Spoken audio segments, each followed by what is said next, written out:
Countdown for blastoff. X minus 5, minus 4, minus 3, minus 2, X minus 1. Fire.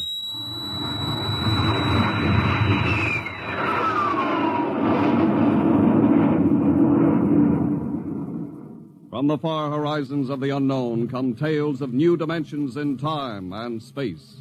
These are stories of the future, adventures in which you'll live in a million could-be years on 1,000 maybe worlds.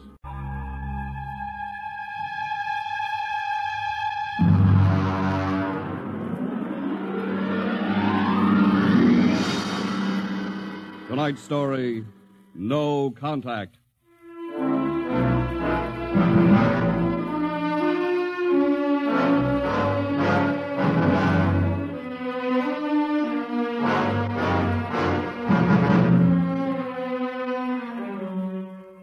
It was in the year of 1982 that spacemen first discovered the Great Galactic Barrier. In the past 10 years, rocket travel to the moon and the nearer planets had become commonplace. And then men fixed their sights on a more distant star, the remote planet known as Volta. 5 exploratory ships went out, and none came back, each in turn disappearing mysteriously at the same vanishing point, at an invisible wall somewhere in the vast outer reaches that became known as the wrecker of spaceships, the Galactic Reef. And yet, the explorers refused to admit defeat.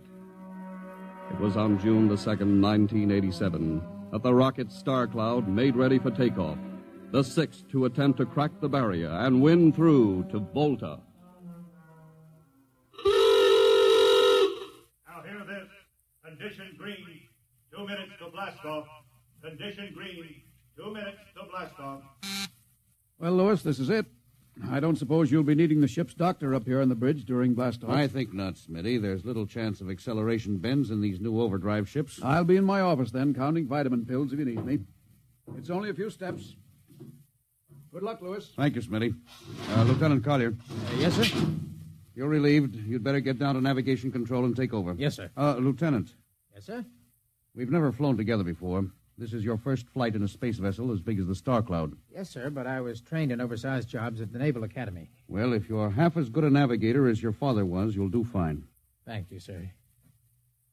Did you ship out with my father? I served under him on one of the first rocket runs to the moon. I see. I almost went along on his last trip to the barrier. Too bad about that. Yes, sir. That's all, Collier.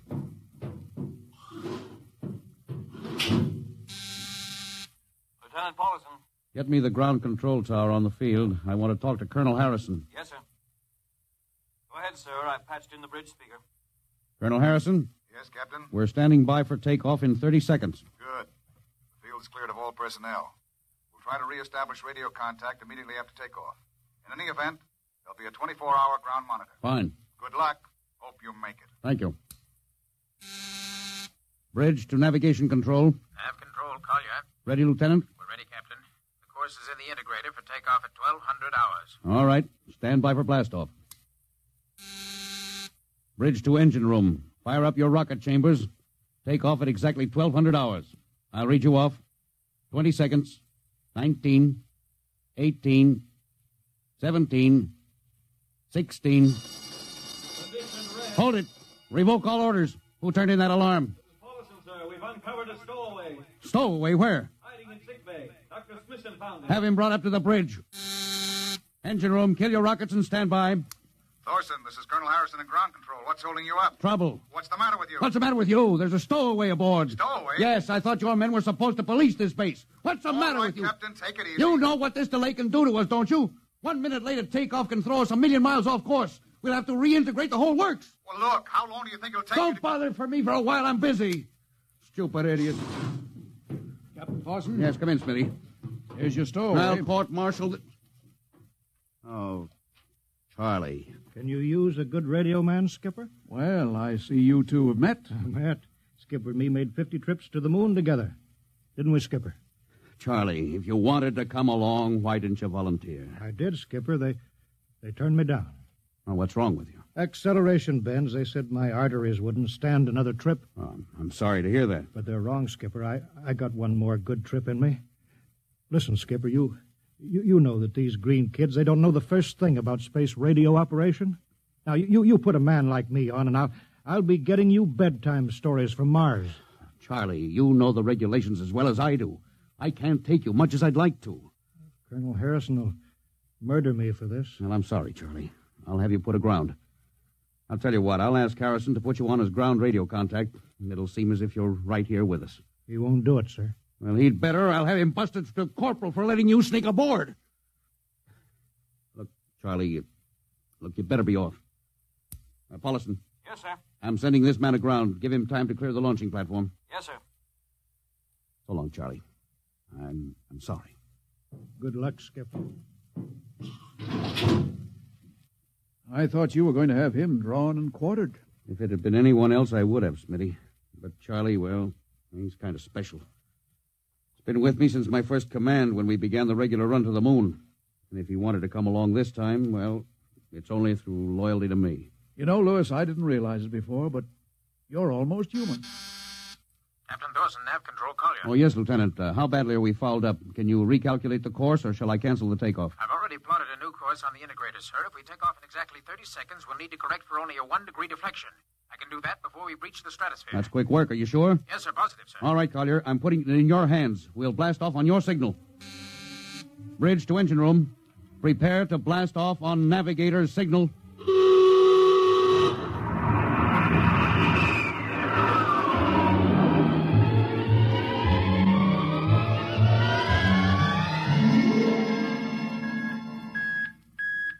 How are we doing, Collier? Coming on the bearing, sir. That's 4, 3, 2, 0. We've intersected the course vector. Good work, Collier. Course is corrected, sir. We're ready to go into atomic overdrive anytime you say. All right. Stand by. Yes, sir. Now hear this. Now hear this. Prepare for maximum acceleration. Bridge to engine room. Kill your rockets. Rockets out. Fire up number 1 cyclotron.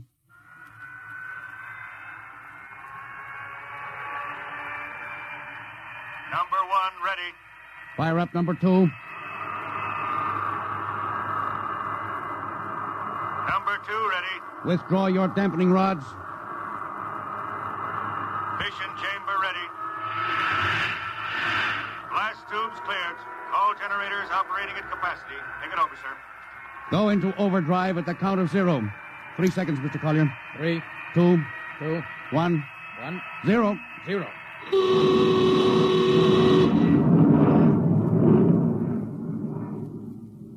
How are we doing, Collier? On course, sir. She's running hot and true. My compliments, Lieutenant. This job would have done your father credit, and he was the best navigation officer I ever saw. Oh, thank you, sir. Start your gyros. Put her on robot control. All right, the bridge is yours, Mr. Collier. If you need me, I'll be in Dr. Smithson's office. Yes, sir.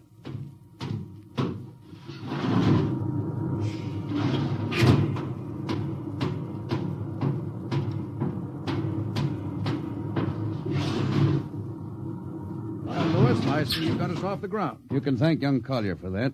Chip off the old block. You knew his father? As a matter of fact, I knew him very well. First-rate spaceman. Oh, is he the one Yes, who... yes. He was lost in the galactic barrier on the second ship we sent out to Volta. Lewis, just what do you think this galactic barrier is? Oh, your guess is as good as mine, Doc. All I know is that 5 ships have gone into it, and none of them have come back out. You think it's a nit? How about Mestrovic's theory that it's a time warp in space? That the ships reach it and slip into another dimension? I think that's a lot of rubbish. My theory is that the galactic barrier is nothing more than a radioactive layer of some kind. Why do you say that? Well, we know that radar signals bounce off it like they were hitting an invisible glass wall. And we know that it destroys our ships and crews in some way. There's no other logical explanation. What makes you think we can get through it, Lewis? Because we're ready for it. The others weren't. The entire hull of this ship is completely shielded with lead. We can crack through any radioactive cloud ever detected. Besides, we're equipped with some new UHF radio devices that should enable us to maintain radio contact with Earth. Nothing can happen. Absolutely nothing. Now, who are you trying to convince? Myself, I suppose. Lewis, you've had your share of glory. First skipper to reach the moon back in 1962. You could have retired. Why are you risking this trip? 5 ships are missing. Men like Prentice, Margetson, young Collier's father. I'm tired of seeing good men fed into that meat chopper. Then why are we going to Volta? We haven't any choice, Smitty. We're in a race, the kind of race where men and ships are expendable. According to the Interspace Code, the first nation to reach Volta can claim it. Well, personally, I want no part Now, of it. Doc. I'll have to play physician, morale builder, and mother substitute for 112 slightly nervous men. Well, your morale doesn't sound too good, Doc. As morale officer, I can state without fear of contradiction, it is terrible. And something tells me as we approach that galactic barrier, I'm not going to be alone.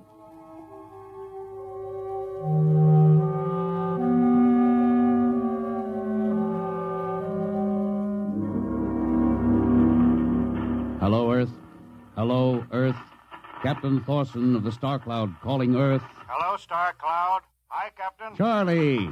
Well, I see they haven't court-martialed you yet. No, sir, thanks to you. Well, it's good to hear you.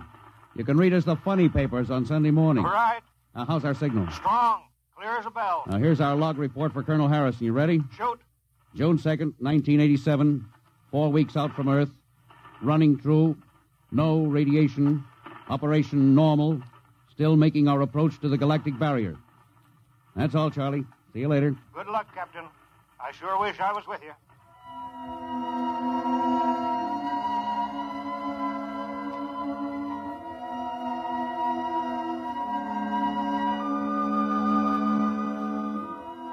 How's the morale, Smitty? The men know we're getting closer to the barrier. They're beginning to show a little tension, Lewis. Oh, how's their physical condition? Any sickness? About half the crew has come down with space blues. I was afraid of that. Are they bad? Same as usual. Lips and hands with a bluish cast. Eyes are sensitive to infrared. I don't know. When I first started flying these tin cans, nobody ever heard of space blues. Well, now there's a theory it's caused by the terrific acceleration of atomic overdrive. Change in gravity affects the circulation. What do you think? I think it's psychosomatic. I've noticed that the same men who get space blues under tension on a ship tend to get blue coloration back on Earth when they're upset. I guess it's just an occupational disease of space navigators. You think it's just nerves, then? Well, young Collier's got a bad case.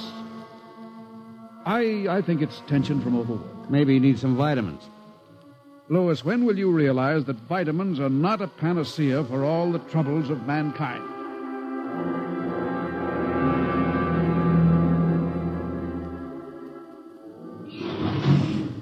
Sir, I understand that you relieved me from duty. Well, Dr. Smithson says you aren't looking very well, Collier. I'm giving you a rest. Sir, I feel perfectly able to continue. Your lips are as blue as Minnetonka. Captain, I'd like to remain at my post. Don't be foolhardy, Lieutenant. I'm not being foolhardy, sir. I have a special, personal reason for wanting this expedition to reach Volta. Your father? Yes, sir. You think he might still be alive? I have to find out what happened, sir. I think I understand. Very well, Collier. Report back to duty.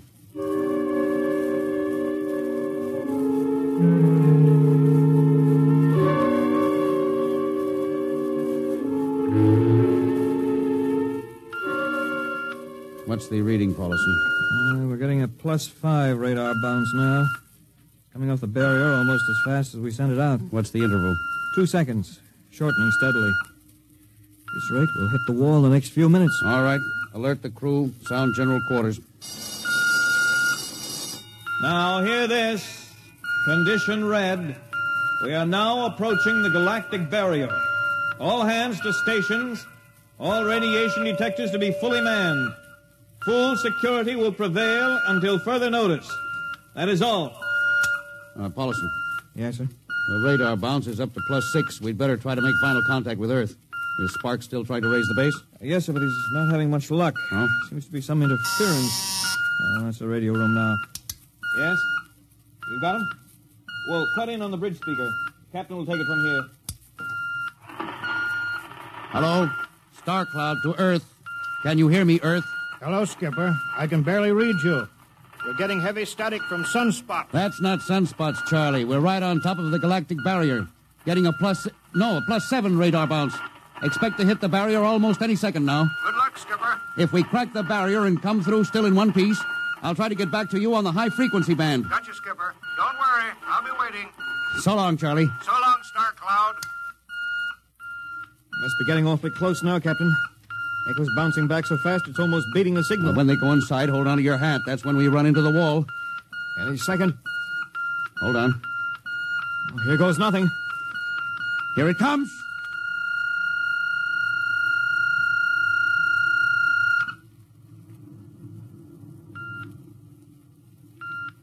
Captain, Nothing happened. we made it. We made it, Captain. No radiation, no time warp, no nothing. Now, the crew's gone crazy, sir. Let them. They've earned it. Doc, can you break out a few bottles of snakebite serum for medicinal purposes? I sure can, Lewis. This calls for a celebration. How's your morale now? It couldn't be better. How's yours? Couldn't be better. What the... Condition red. Condition red. Radiation detected. Condition red. Radiation detected. Holy mackerel. Look at the needle on that indicator. Paulson. Yes, I see it, Captain. Picking radiation like crazy. What's it like? Well, it's a strong impulse. What kind? I don't know. It's too long for a cosmic ray, too short for UHF. Whatever it is, sir, the ship is lousy. Well, track it down, triangulate it, and make it fast. I want a directional fix. Yes, sir. Engine room. Yes, sir. We're picking up radioactivity. Is the fission chambers? No leak here, sir. Check your gauges. Nothing here, Captain. Must be coming from outside. Damage control.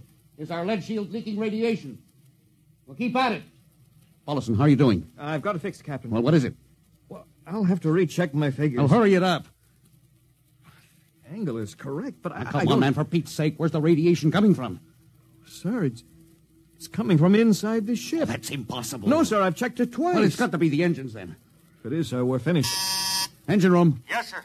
That radiation must be in the overdrive pile. No, sir, it isn't here, sir. Are you certain? Yes, sir. All right, keep checking.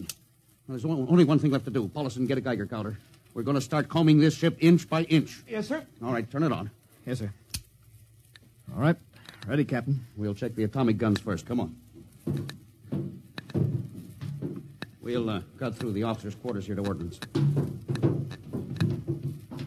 Now turn here. Oh, wait a minute, sir. Huh? What is it? The signal's weaker now. Yeah. Let's go back. Hold it. Seems strongest right about here. Oh, it doesn't make sense. Whose cabin is this? Lieutenant Collier's. Collier? Oh, he's down in nav control, sir. Oh, I'll try the door. It's not locked, sir. Oh, it's in here, all right. Listen to that counter. Strongest over here. Open that wall cabinet. It's locked, Oh, sir. smash it. Shut off that Geiger counter. Now, what do you make of this, Paulson? Well, it looks like some sort of portable transmitter, sir. Must be foreign manufacture. I don't recognize the calibration symbols at all. I've never seen anything like it. Which raises a small question. What is Lieutenant Collier doing with a transmitter in his cabin? I don't know, sir. Well, I intend to find out, Paulson. Get down to nav control and bring Collier up to the bridge on the double. Well, hadn't we better find some way to shut this thing off first? I know a way.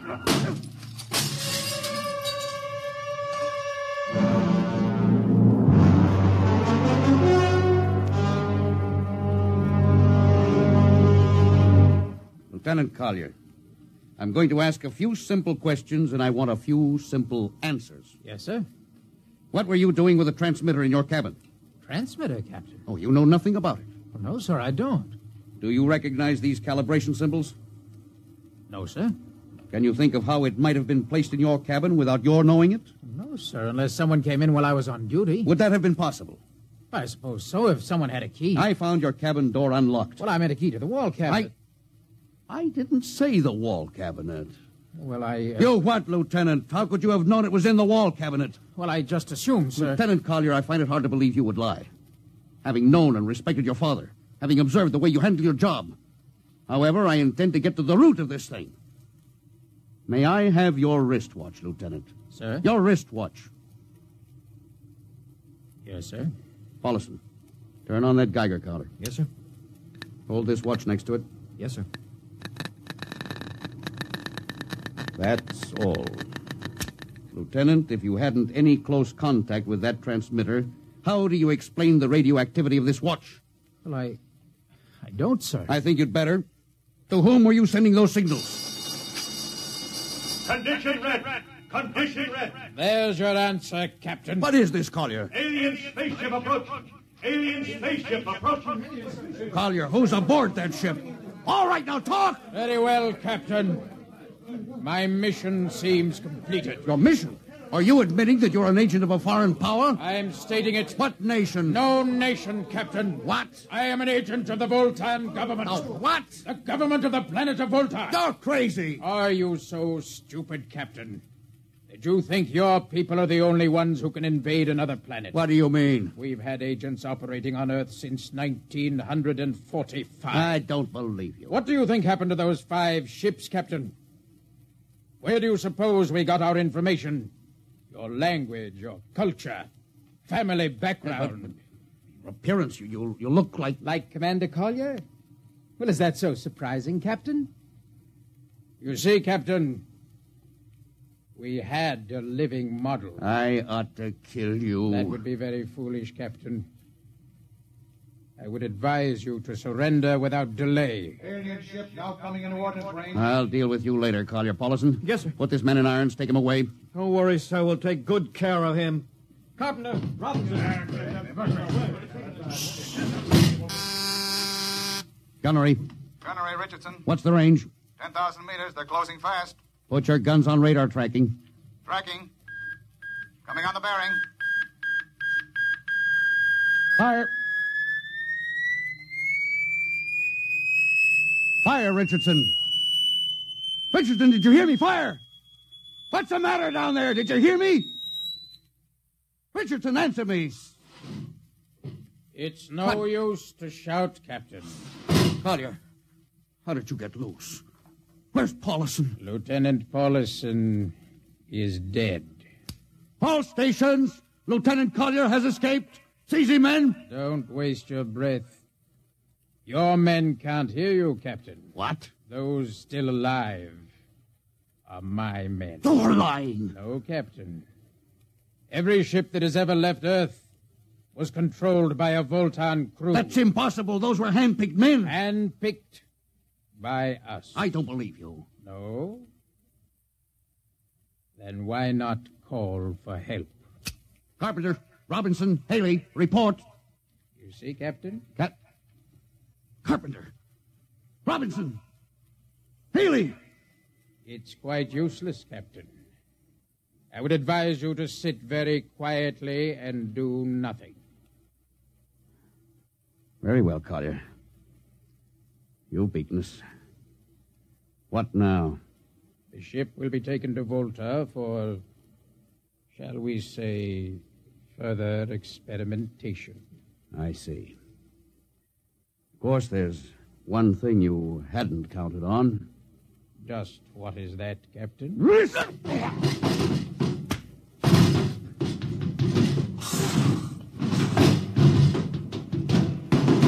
Carpenter! Are you in there, Lieutenant Carpenter? They can't all be dead. There must be one alive. Smitty, Dr. Smithson! Smitty! Smitty, what have they done to him? Louis, Dirty. Don't talk. I must lean closer. There's not much time. Louis, space blues. Space blues? What is it, Smitty? What are you trying to tell me? All men with space blues. Voltans. Let me help you. No, Louis. Get message back to Earth. Voltan, 5th column. Watch out for space blues. Smitty. Oh, Smitty. Captain Thorson, you can't hide from us now. Come back to the bridge and surrender, or my men will come and get you.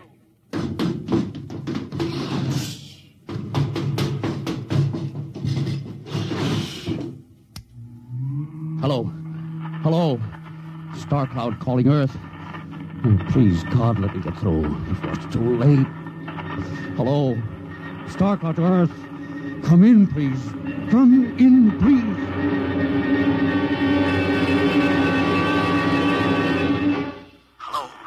Hello. Star Cloud to Earth. Captain Thorson calling. Charlie, come in, please, hurry. Hello. Oh, hello. Hello. Can you hear me, Charlie? Skipper, is that you? Are you getting my signal? It's coming in a little louder now, Skip. Keep sending. God, now look, Charlie, listen to me. Not much time. Get word to Colonel Harrison. Crew mutinied. Most of crew members, Fultons. What? Fultons. Spell that. V-O-L... Fultons. That's right. They're from the planet Volta. Skipper, are you all right? Now, Charlie, this is serious. They'll be here any second. Now, listen, they have a fifth column on Earth. They're planning to invade you. You mean it? Of course I mean it. Tell Harrison, posing as humans. You can detect them by space blues. You got that? Only Fultons get space blue. Charlie, did you hear me? Space blue. I get you. They're breaking in, Charlie. I'm depending on you. Warn everybody. Captain. They've opened the door. So long, Charlie. Tell Hannah. Captain Thorson. Hello. Hello, Star Cloud. What's the trouble, Sergeant? I was just trying to raise a Star Cloud, Colonel. Had any luck? No, sir. No contact. No contact, eh? No, sir. Nearly an hour since they hit the galactic barrier. I don't understand why they haven't tried to get a message back. No, sir. Neither do I. Oh, all right. I'll take over for a while. Yes, you do that, sir. It's all yours. Right.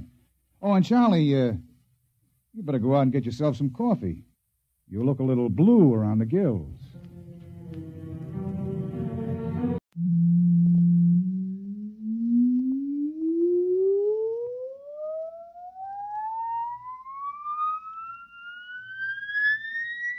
Countdown for a blast-off. X minus 5, minus 4, minus 3, minus 2, X minus 1.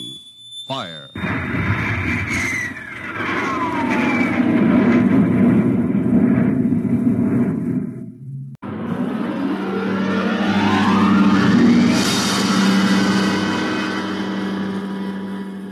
If you wanted to take over our world with a minimum amount of resistance and trouble, how would you go about it? Tonight we'll tell you how.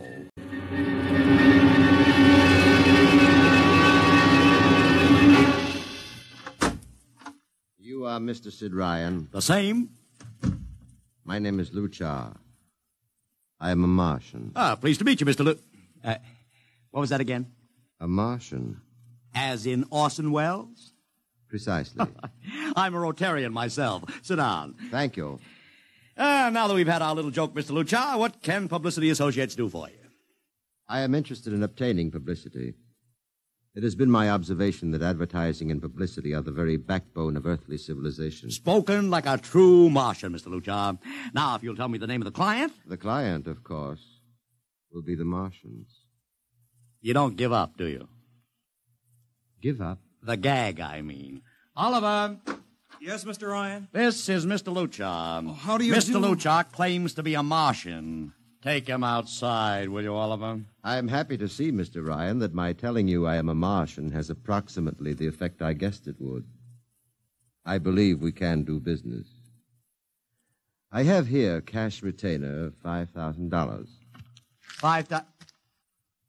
Oliver, take a look at that wad of lettuce. It's the real stuff, Mr. Ryan. And my client is prepared to spend many times that amount. Sit down, Mr. Luchar. Oliver, get the client a cigar, the 50-cent box. Yes, sir. Thank you. Well, now, what can I do for you, sir? I wish you to manage a publicity campaign. A very large and important campaign. Is the product established, or is it something brand new? Something quite new. Now, what would you judge the most effective type of campaign? Well, if the client has a lot of dough to throw around, a suspense campaign is best. First, you place ads in the paper saying, "Watch this space." Then about a week later, you run an ad saying XYZ or PDQ, and you get people guessing what it means. Then finally, when you've teased them enough, you bust loose and unveil the product. Excellent. We will conduct a suspense campaign. Of course, in this kind of campaign, secrecy is very important. Once the name of the product leaks out, it spreads like wildfire, and the whole campaign is kerfloppo. Quite so, quite so. The utmost secrecy. You realize, of course, these things cost like crazy. Would, say, $1 million cover expense? Come again? I said, would $1 million cover it? Why, yes, You did say $1 million. I understood that you have handled some very large accounts. Of course, if this is too big... No, not at all, not at all. As a matter of fact, I seldom touch anything less. Right, Oliver? Huh? Oh, of course. That's right, Mr. Ryan. Absolutely right. Yes, sir. You will begin, then, by saturating the newspapers, the radio, the streetcars with a very simple statement. What's that? I will write it on a card. Here you are. The Martians are coming. Say, that's not a bad teaser. Got that, Oliver? Yes, sir. The next ad will read, June 1st is Martian Day. June 1st is Martian Day. What happens on June 1st? The parade takes place. What parade? I wish you to arrange a parade up Fifth Avenue. You mean like the Macy Parade? Exactly. Except that the theme will be the world of tomorrow, the Martian world. My client would like it to be a gay affair. Balloons, clowns, pennants, pretty drum majorettes. Say, that sounds terrific. I might be able to interest the department stores in a tie-in. Fine. The parade will climax the campaign. On June 1st, the product will be unveiled. Good enough. By the way, Mr. Luchard, just what is the product? What are we selling? Oh, no, Mr. Ryan. Secrecy, remember? Yeah, but after all... Mr. Ryan, all will be revealed to you in good time. For the moment, let us say that we are selling a concept. A concept? The concept of invasion from Mars.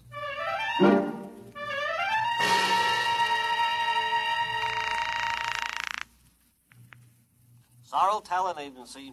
Sammy Sorrel, please. This is Sammy. This is Sid Ryan over at Publicity Associates. Listen, Sammy, how you fixed for midgets? I got midgets. Fine, I need 40 midgets for a parade. 40. June 1st. And listen, Sammy, I want them dressed in little spacesuits. In little... You know, like men from Mars. Mars. Okay? And I want some movie extras, maybe 50 of them. 50. Also rigged up like men from Mars. Make them look gruesome. Got that? Gruesome. Also, I need some horses with pretty girls on top of them. Maybe you can get that bunch from Maroney's Traveling Circus, the one we booked for the Fireman's Parade in Albany last year. I'll try, Sid. Never mind the expense. Just get me the talent. It sounds like you landed a big client there. Who is it? It's a secret. I gotta hang now. Call me back, Sammy. Right.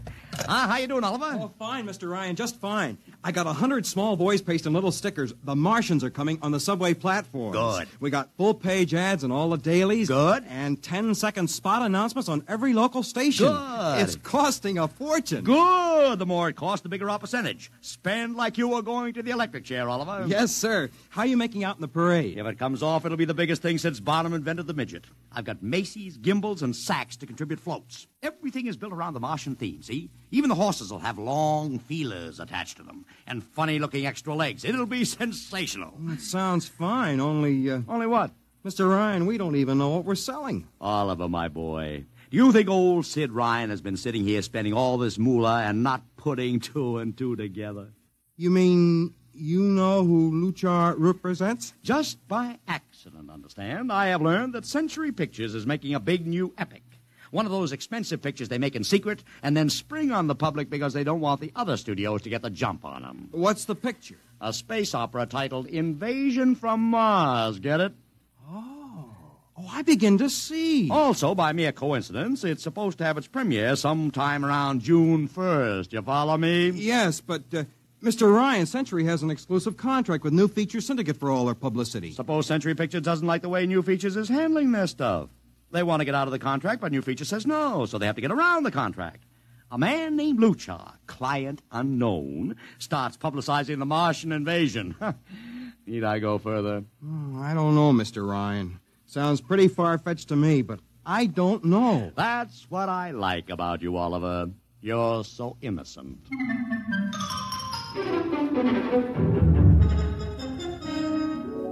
Let me talk to Commissioner Patrick, please. Sid Ryan. Hello. Commish, Sid Ryan. Oh. How are you, Ryan? Fine. What is it this time? You want to drop a man off the Empire State Building into a teacup full of water? The answer is no. Also, we're not arresting any fan dancers. You know I don't handle fan dances. I want a permit for a parade. June 1st, 5th Avenue. It's a Sunday. There's no traffic. Now, look, Ryan, Macy's gets a permit. Gimbals gets a permit. The American Legion gets a permit. The Sons of Erin march every time Morton Downey sings the Wearing of the Green. Oh, don't give me a hard time, Patrick. This is too big. I have the 5th Avenue Merchants Association behind me. Okay, Ryan. fill out the forms. I'll pass them along to the license commissioner. That's my boy. By the way, what's the occasion for this parade? Oh, don't you read the papers, Patrick? June 1st is Martian Day.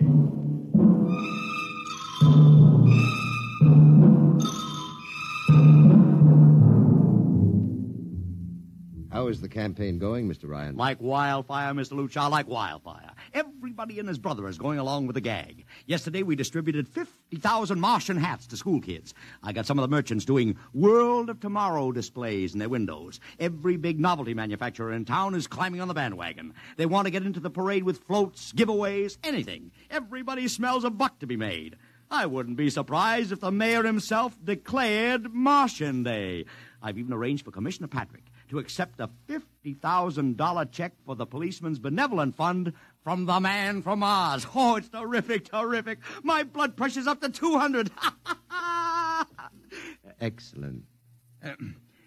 I understand Century Pictures spent over $1 million making that space opera. I beg pardon? Oh, come, Mr. Luchar. Sid Ryan wasn't born yesterday, you know. I know who our client is, even if you don't admit it. You do? Always thinking that's me. Well, as long as you know, let's keep it to ourselves, shall we, Mr. Ryan?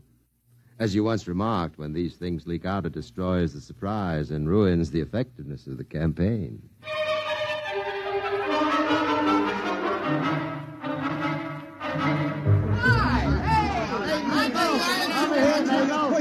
Ladies and gentlemen, this is Ken Daly speaking to you from our portable transmitter atop the reviewing stand for the much-heralded Martian Parade on Fifth Avenue.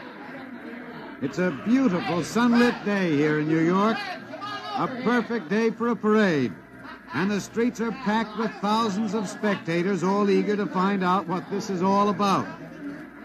There's an air of shrill expectancy. Some of the kids and their parents have been camped on the curbstone since early this morning to be sure of ringside seats when the so-called Martians pass by. I've just had word from Saul Brown up at Central Park Mall that the Martians have landed from big pink balloons. And now, while we're waiting for the arrival of the parade, we brought some people up to our microphone to tell you their reactions to this most spectacular of all publicity stunts. That's right, come on. What's your name, madam? Miss Ada Shackley. A little louder, please. Miss Ada Shackley. Uh-huh, and where are you from, Mrs. Shackley? Columbus, Ohio. I see. And I see you have your family with you, too. Two little curly-headed blonde boys. Are you in New York on vacation? We came for the Shriners Convention with their daddy. What do you think of Martian Day, Mrs. Shackley? Well, it all seems very strange to me, but the boys have been pestering me to watch it, so we've been standing here 2 hours. I can't make head or tail of it. Well, neither can a lot of other people, Mrs. Shackley. But judging by the thousands here today, there's a lot of curiosity. Curiosity killed the cat, folks say. Well, let's hope not. Thank you, Mrs. Shackley. Mr. Ryan's here. Ryan, right. And this is Mr. Sid Ryan, ladies and gentlemen, the publicity man who's the brains behind the Martian Day stunt. Hello, Sid. Good morning, Kenneth. Easy, not so close to the mic. Oh, sorry. Hey, Sid, you've certainly lifted the lid this time. Looks like it, doesn't it? Sid, there's been a great deal of speculation as to exactly what all this is leading up to. I've heard some folks say it's a big war bond drive. Others think it's just to stimulate local business. And, look, I understand in the trade itself, the smart money says you're building for the premiere of Century's forthcoming extravaganza, Invasion from Mars. Now, come clean. Can you tell us what the real story is? I can. I'd like to, but honestly, I can't. Oh, man of mystery, eh? Are you going to watch the parade from the stand here? No, Ken, I can't stand noise. I'm going up to my office and watching company. Well, thank you, Sid Ryan, and good luck. And here they come, ladies and gentlemen. The first units of the big Martian parade, swinging down Fifth Avenue with fanfare, colored streamers, music, confetti, floats, all the trappings of a Mardi Gras. And here in the vanguard is a whole troop of little midgets in weird-looking pink and blue spacesuits, carrying Rube Goldberg weapons with signs painted on them. Let's see, I can read one which says, atomic blaster. Another one has a placard reading, we're Martian through Georgia. And here come the clowns, laughing and falling all over each other. They're giving free sugar candy to the kids along the way. Yes, ladies and gentlemen, this is a happy, laughing crowd along Fifth Avenue today. A true reflection of the great sense of humor and good nature that makes America the place it is.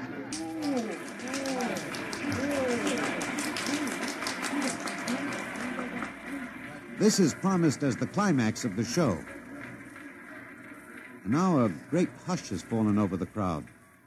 It's quite a sight to see these thousands of people standing here expectantly, hearing only the great regular sigh of their mass breathing. And now here they come, ladies and gentlemen, the Martians, marching in booted, helmeted ranks, row after row of them. Why, this is an impressive sight, ladies and gentlemen, and a rather serious contrast to the rest of the joyous slapstick parade we've witnessed. There are perhaps, 200 tall, broad-chested men dressed in metallic gray spacesuits with thick glass visors drawn across their faces. Each is holding an ominous-looking ray gun at the ready position. They're marching in absolute silence, keeping step perfectly, as though some mute, unspoken command were marking time for them. The crowd seems rather grim and serious now. Perhaps they're reminded of the actuality of war and possible invasion. They stand solemnly, silently, watching. Even the children are awed. And now the first ranks of the Martians are moving past us down Fifth Avenue toward the reviewing stands at the square. No one moves. What's that? What's happening? A woman, ladies and gentlemen. She dashed out into the street. For what reason, I don't know. She attempted to lift the visor of one of the Martian spacesuits, but just as she reached the Martian, she fell forward in a dead faint. I tell you, I've never felt such mass tension in a crowd as we're experiencing here right now, today. All sorts of rumors have begun filtering back through the audience.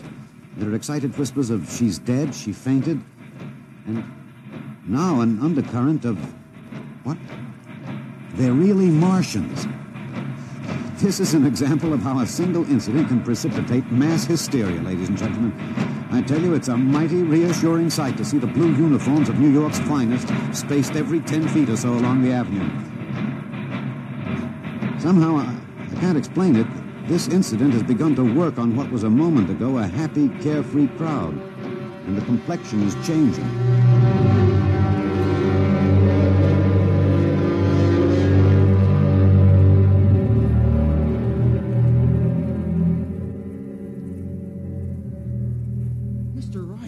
Did you see that?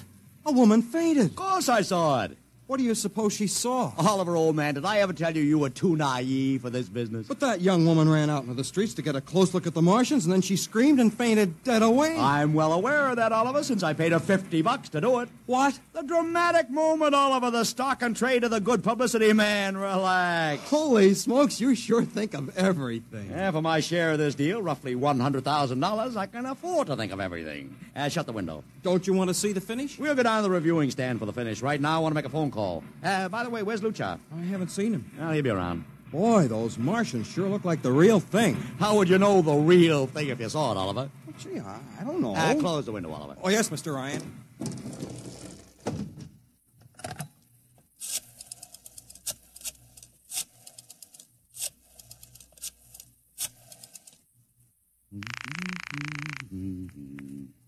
Sorrel's Talent Agency. Sammy, this is Sid Ryan. Say, listen, Sid, I was going to call you. I'm awful sorry about those Martians. What do you mean sorry? They're terrific. No, don't joke, Sid. I mean it. Well, I mean it, too. They're great, great.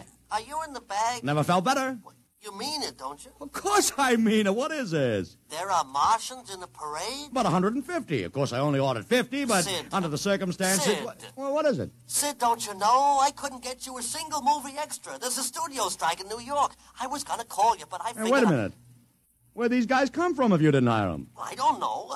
Maybe Oliver... Oh, hold on. Oliver? Yes, Mr. Ryan? Did you hire those Martians? No, sir, Sammy, this is on the level, isn't it? Honest, Sid, Okay, Sammy, I'll call you back. What's the matter, Mr. Ryan? I don't know. I just don't know. I've got to locate Lucha. What's Century Pictures number? Mr. Ryan, this is Sunday. Oh, yeah. Well, get me their publicity director, Marty Sanford, at home. Oh, yes, sir. Yeah.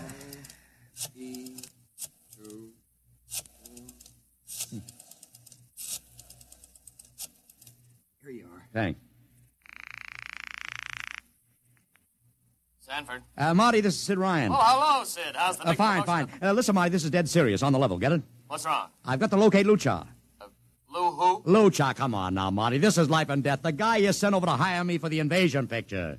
Invasion picture? Invasion from Mars, the space opera. Are you batty? Marty. That picture was shelved last month. What? Sure, back in the can. Too expensive and too fantastic. The big shots decided you can't sell a Martian invasion to the American public. And I never heard of a guy named Lou. Mother heaven. What is it, Mr. Ryan? You look terrible. That's too fantastic. What's too fantastic, Mr. Ryan? Is something wrong? Open that window. I want another look at those Martians. Yes, sir.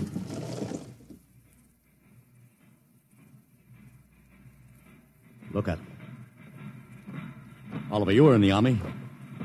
Could 150 movie extras learn to march like that in, say, 24 hours? Not in 24 days, Mr. Ryan. Not a second's hesitation. Not one other step. Look at the way they carry those ray guns at the ready. The only other time I've seen troops march like that was in a film of the Nazi stormtroops marching through the streets of Paris. See those chests on them? That's pride. Sheer, arrogant pride. Look at those chins. That's contempt.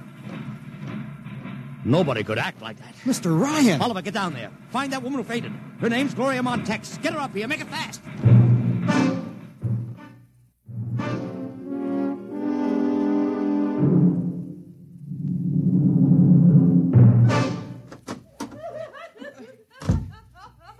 Here she is, Mr. Ryan. I can't get much sense out of her. Stay away from me. Gloria, it's me, Sid Ryan. Oh, don't kid me. You're a Martian. Gloria, settle down. No, you're wearing a mask. Baby, it's me, Sid. And underneath, it's awful. It's all big green eyes and those feelers like a catfish. Baby, snap out of it. Listen, what happened down there? You ran out and screamed like I told you, but the fainting, that wasn't in the act. Oh, go away, please. Go away. What'd you see? Oh, no, please. It's too awful. Please, please. Just one question, baby. Inside that helmet, what'd you see? You won't get anything out of her, Mr. Ryan. She needs a doctor. Okay, Oliver, I've heard enough anyway. You take care of Gloria here. Get her a drink. Where are you going? To see the commissioner. We gotta stop this parade before things begin to happen.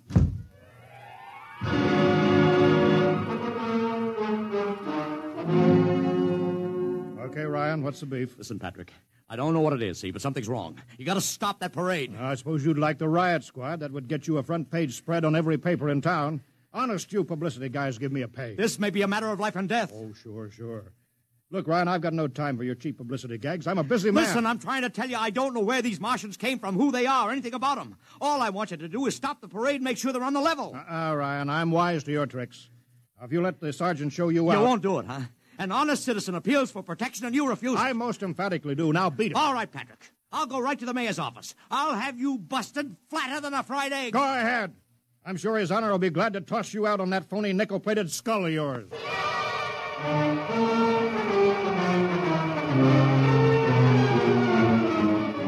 You heard me, Ryan. You cannot see the mayor. Adolf, please. This isn't a gag. I don't want publicity. All I want to do is maybe prevent something horrible from happening. In case you don't know it, wise guy, something horrible is already happening. A couple hundred little kids are in the hospital with ptomaine poisoning from that phony Martian candy you passed out. Or didn't you know? I didn't. We've got to stop that parade. Sure, you'd like nothing better than to start a panic now. Maybe a few hundred people would get trampled to death. Think of the newspaper space that would get you and your product. I won't stand for this, Adolf. You won't have to, because you're going to get out of here right now. Go on, beat it. Get out.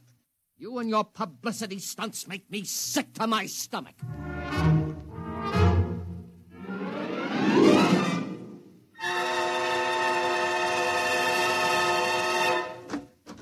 Oliver! Oliver, where are you? Oliver! Oliver! It is useless What? to scream at him, Mr. Ryan. Your friend is quite dead. Lucha. He wanted to run to the police with some story about a Martian invasion. I found it necessary to restrain him. Restrain him, you stinking murderer. Now, Mr. Ryan, collect yourself. After all our planning, it wouldn't do to have everything spoiled, now would it? Lucha, start talking and talk fast, because when you get through, I'm going to take you apart piece by piece. What's this all about? But surely you know, Mr. Ryan, after all, you've been publicizing it for months. Listen, you... Please, do not interrupt. You see, before colonizing your planet, we Martians sent advanced scouts to study your habits, your weaknesses. We found that the people on Earth are predominantly conditioned by advertising and publicity, and so we conceived the idea of treating our entire invasion as a vast publicity stunt. Clever, huh? After all, Mr. Ryan, who would suspect an invader who advertised his invasion in the newspaper, invited the public to his surprise attack, and spent millions publicizing his plans? Holy jumping catfish. You've done very well. Then there was no product. Ah, but there is a product. The product is death. What are you trying to do, Lucha? We Martians are a humane people, Mr. Ryan.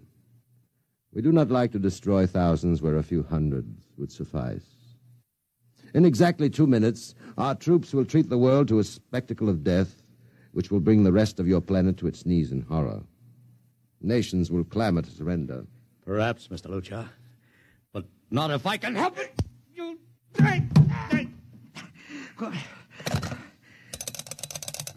Yes, please? Operator, this is Mr. Ryan. Get me the field telephone on the reviewing stand of the Martian Day Parade. Hurry. Anyone in particular? Just hurry. Reviewing stand, Sergeant Cassidy. Get me Commissioner Patrick. Hello. Hello. You'll have to talk louder. I want Commissioner Patrick. Oh. Patrick! Wait a minute. Things are quieting down. Now, what was it you wanted? This is Ryan. I have to talk to the commissioner. It's a matter of life and death. I'm sorry, you can't talk to him now. The chief Martian is presenting the PBA check to him. The Martians are going to fire a salute. Listen, you got to stop him. What? Stop him! I'm sorry, Mr. Ryan. You idiot! The worst is going on!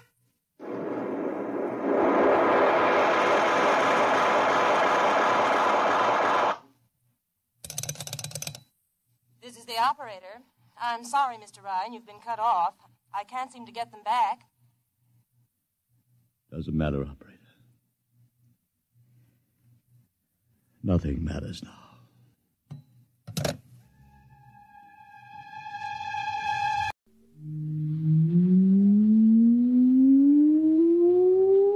Countdown for blastoff. X -5, -4, -3, -2, X -1. Fire.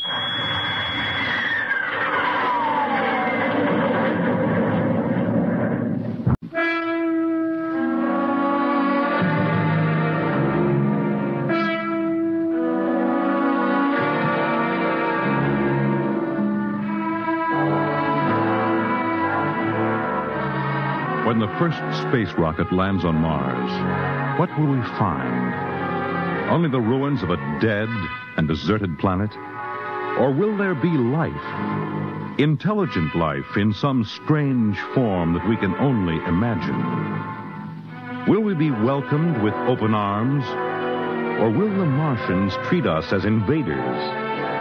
Only one thing is certain. Someday, a giant metal ship will take off from Earth to travel through the black velocities, the silent gulfs of space, to descend at last into the darkness of the upper Martian atmospheres. And on that day, man will finally know the answers. The day we first land on Mars.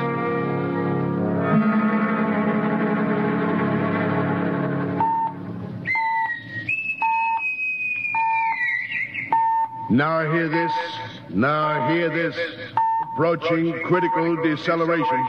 Fasten gravity suits. Stand by to land.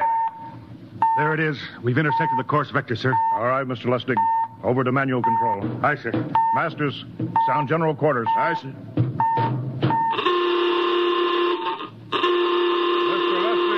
What do you make of the terrain? There seems to be a heavy ground, Miss Captain. We won't be able to use the infrared lights. And we'll have to come in on radar. Isn't that a little risky, sir? Landing in the dark? I'd rather run the danger of a blind landing, Lieutenant, than come in without the cover of darkness. Remember, we don't know what kind of reception is waiting for us down there. Airspeed 500. Altitude now 4,000. Bridge to engine room. Stand by for deceleration. Fire forward tubes 1 and 3.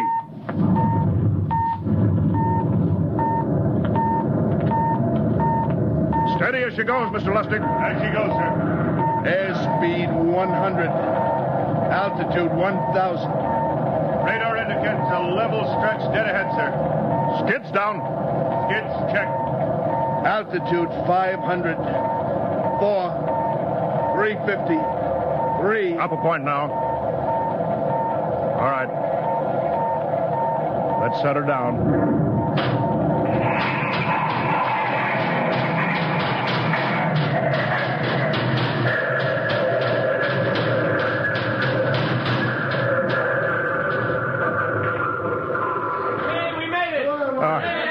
Cut the power.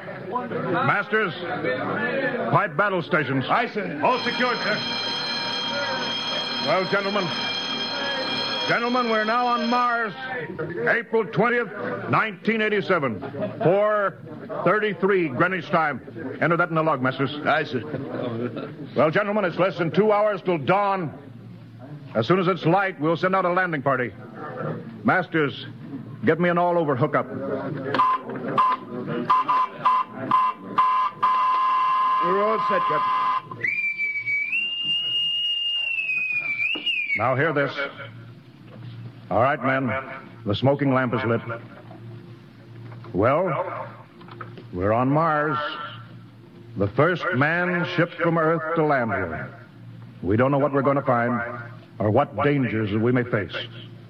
We're 17 men on an alien world, and it's up to us whether we ever get home again. The next few hours should tell the story, and I want instant obedience to all commands. I'll court-martial the first man who doesn't jump to when he's ordered. And one other thing. We may be on Mars, but this is still a United States naval vessel. Officers will conduct a personal and weapons inspection in 1 hour. That's all. An inspection, Captain? Now? Mr. Lustig, we've got an hour and a half to sweat out before we find out what's outside that airlock. I'd rather have a man worried about his stripes than about what's waiting outside on Mars.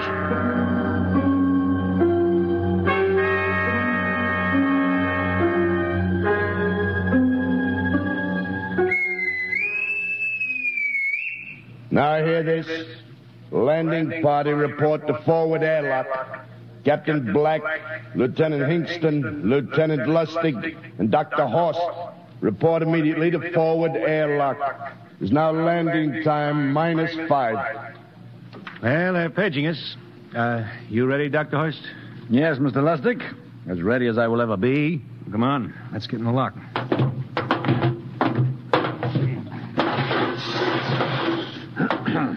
Hingston, Lustig, and Horst reporting in the airlock.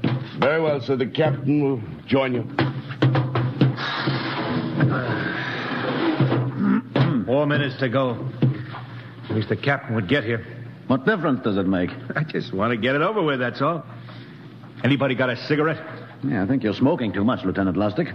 Are you nervous? I offer you, Horst. Wondering what's hidden outside underneath that ground mist? I've been giving it some thought. It'll be very interesting to find out. A very unusual planet, Mars. Why? It has an atmosphere. A wonderful thing, an atmosphere. Where you find one, you find life. You mean Martians? What do you think they'll look like? Who knows? Intelligent life can take many forms. You mean they may have green skins and eyes on stalks or something? The comic book conception is possible, of course. Or they may have developed far beyond us. Perhaps they have a science that can produce weapons far more dangerous than our atomic missiles. You think we may have to fight our way out? After all, we are invaders. Now hear this. Landing time -2. All right. We heard this. You know what I'd like to find outside that airlock? Good old Illinois. Ever been there, Lustig? Only Chicago. You ought to see my hometown. Green lawns, big white houses. Sounds like my hometown. My grandmother used to have one of those iron deer on the lawn. Every Halloween, we'd paint another color. One time, we painted it black and white like a Holstein cow. Where does your family live, Dr. Horst? I have no family. When I was a child, they were gassed to death in the Dachau concentration camp. Tough. No, it has its advantages. I have no ties on Earth. Nothing to lose now. I imagine I'm the only one on board who is free to enjoy our present peculiar position. All right, Masters, you can button it up now. Aye, sir. Well, gentlemen, check your sidearms. In 1 minute, we'll be the first men to set foot on Mars. Quite an honor, eh? As long as the medals are not rewarded posthumously. Still uneasy, Dr. Horst? Captain Black, I've been uneasy ever since I can remember. On Earth and on Mars. Well, 30 seconds. Give me the intercom phone, Lustig. Yes, sir. Masters? Aye, sir. Battle stations are to be manned until we return. If we're not back in 2 hours, I want no rescue party sent out. Blast off and save the ship, you understand? Aye, sir. All right. 5 seconds. 4, 3, 2, 1. Lustig, open the outer airlock. Aye, sir.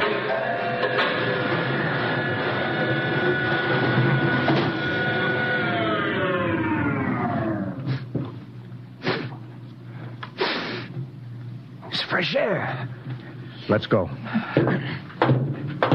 All right, now, take it easy. It's too dark to move fast. Quiet, isn't it? Not even a wind. Can't see anything from this ground this time. We don't know what's out here. All right, come on. What the quiet? Captain, I could swear that sounds like a rooster. I don't hear it anymore. Very homely but unlikely sound. A rooster crowing on Mars? Hingston? Aye, sir. Set that machine gun 25 yards to the flank. We'll stay here till the ground mist lifts. Aye, sir. What do you make of the ground, Horst? Grass. Plain grass. You can see some large foliage there where the mist's thinned out. What the? Hingston, hold your fire, you fool! I hit it, Captain. What? Some kind of wild animal. I hit it. I could see the tracers, but it's still standing. Come on, Horst. Doctor, where are you? Up ahead, admiring the wild animal. Careful, Horst. Wait for us. Don't worry, Captain. It's an iron deer. A lawn ornament. Well, that's impossible. It's hollow. Interesting, isn't it? A whitewashed Victorian iron deer sitting on a lawn in the middle of Mars. I don't understand. Look around. The mist's lifting. Hey, Captain, look there. It's a house, a regular old-fashioned house. But, sir, on Mars. Good Lord. I haven't seen carved scrolls and gingerbread like that in years. Look at that port swing. The geraniums. There. I told you it was a rooster, Captain. Give me the glasses, Lustig. I want to take a look through that front window. Well, there's an upright piano. Some sheet music on it. Lustig, it's beautiful Ohio. It can't be, sir. Horst, do you think that civilization of 2 planets could be identical? I don't know. That specific variety of geraniums is only 50 years old on Earth. Is it logical that they should develop in Mars? How about that port swing and the piano and beautiful Ohio? Why, it's impossible. Captain Black,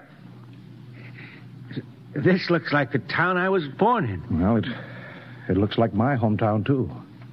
I've thought of something, sir. It's the only solution. Maybe we're not the first ship to reach Mars from Earth. Don't be ridiculous, Lustig. Oh, how else can you explain it? Suppose some scientists got together. They invented some spaceship and planted a colony here. That's the only answer. That's impossible, Lustig. Been space travel, it couldn't be secret. Do you have any idea what ships cost, what industrial power is needed? No, there's got to be some logical reason. I think perhaps we might find out, Captain. A light just went on in that house. Kingston, cover that door with the machine gun. Aye, sir. All right, come on, Horst. We're going to ring that doorbell. There's got to be a scientific answer to all this.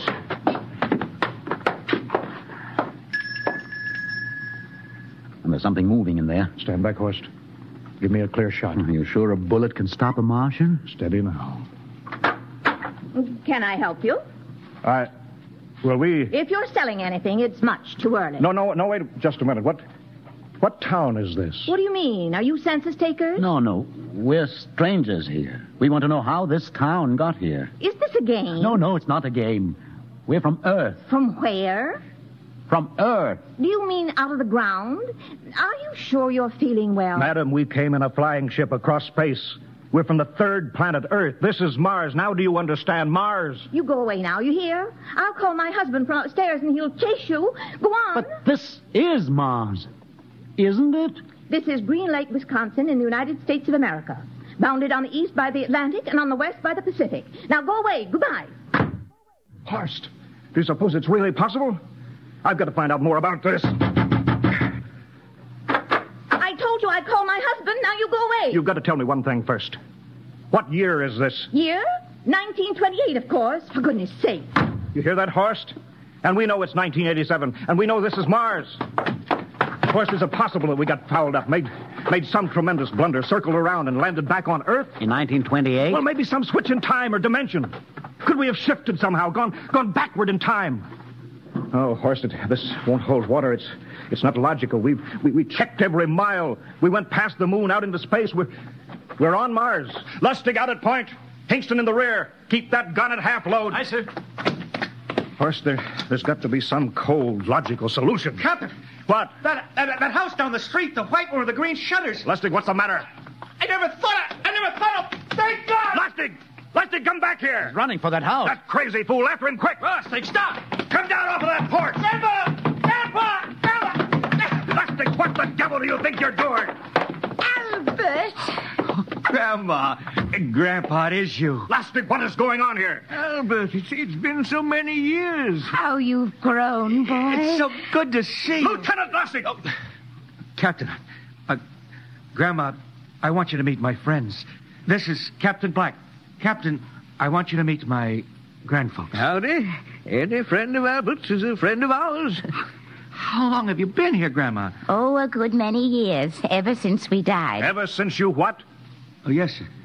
They've been dead 30 years. What? Oh, now, don't you trouble yourself. It's all right. We're alive again, that's all. Do you mean to tell me that Mars is heaven? Oh, nonsense, no. All we know is here we're alive again. And who are we to question God's infinite ways? Well, Lustig, we're going back to the ship. But, Captain, I want to talk to my grandpa. Lieutenant Lustig, I don't like any part of this. You'll come back with us if I have to club you and carry you. Aye, sir. Now, let's go. Heaven only knows what they've run up against back at the ship.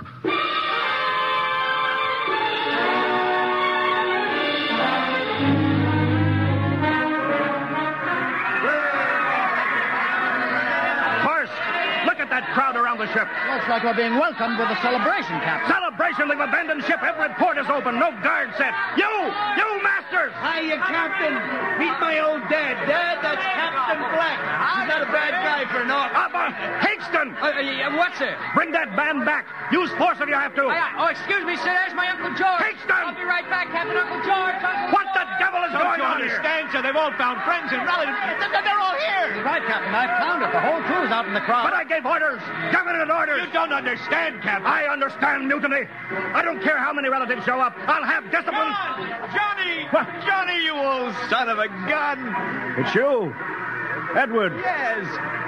It can't be. Oh, of course it is. Johnny, Ed. you old... Ed. Dr. Horst. This is my brother, Edward. How do you do? Hello, sir.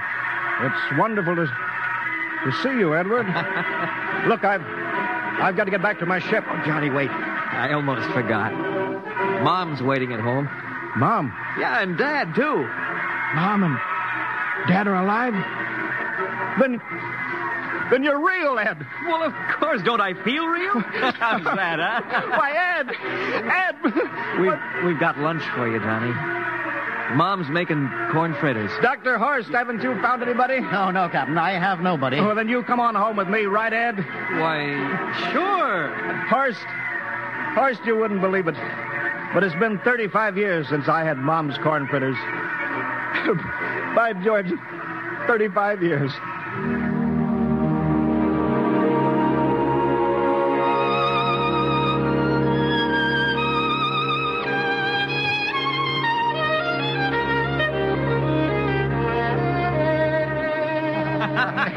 And there's plenty more more in the kitchen, so don't hold back, Johnny. You too, Dr. Horace. Well, Johnny, you're still in the Navy, huh? That's right, Dad. I'm in command of the ship. We're an old Navy family, Dr. Horst. All three of our boys in the service. Yeah, Ed was the best pilot in the Pacific, too. What did happen, Ed? What's the difference? I'm here now. Yeah, but... You know, it's almost perfect. All we're missing is your brother, Will. Then the whole family could be together. Well, it won't be long, Mom. Will's in charge of the XR-54. Next rocket coming out to Mars. Oh. Well, little Will. When does he leave, Johnny? Well, the takeoff's scheduled for September, but it depends on what we report. Oh, yeah. There's no question about that now, huh? No. Christmas together again. That'll be something. Sure will, yes, sirree. Well, this calls for a celebration. How about a little of the old dandelion wine, eh, Johnny? Now, Father, don't you go giving Johnny too much wine. He's a big boy now, Mother. Well, sir, isn't everything just fine? Just fine.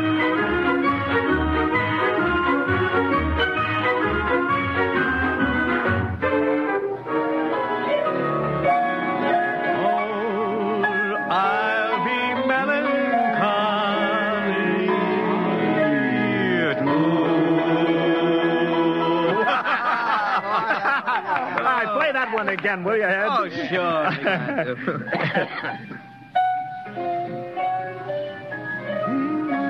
Well, Dr. Horst, what are you doing sitting over here alone? What do you think of my little family? Very nice. You know, I can't understand why you didn't find any folks here, Dr. Horst. It's just a shame everybody else is so happy. Well, I never remembered my family, Mrs. Black. All I know is they were gassed at Dachau during the Second World War. When I was liberated, I was in delirium 3 months. I cannot remember anything before then. A psychiatric phenomena. Well, that's terrible. Isn't there anything anybody can do? I don't want to remember. I have not had a pleasant life. I prefer to be free of emotional entanglements. They interfere with a scientific approach. Oh, I'm sorry, Dr. Horst. Oh, I'll get it. That's our ring, long and 3 shorts. I remember that. Well, maybe we'd better call it a night. You must be getting tired, Johnny. I'd better be going back to the ship. Nonsense. You stay the night. We insist. I just couldn't rest thinking of you all alone on that ship. I'll be all right. Well, good night. Oh, wait a minute, Dr. Horst. That phone message was for you.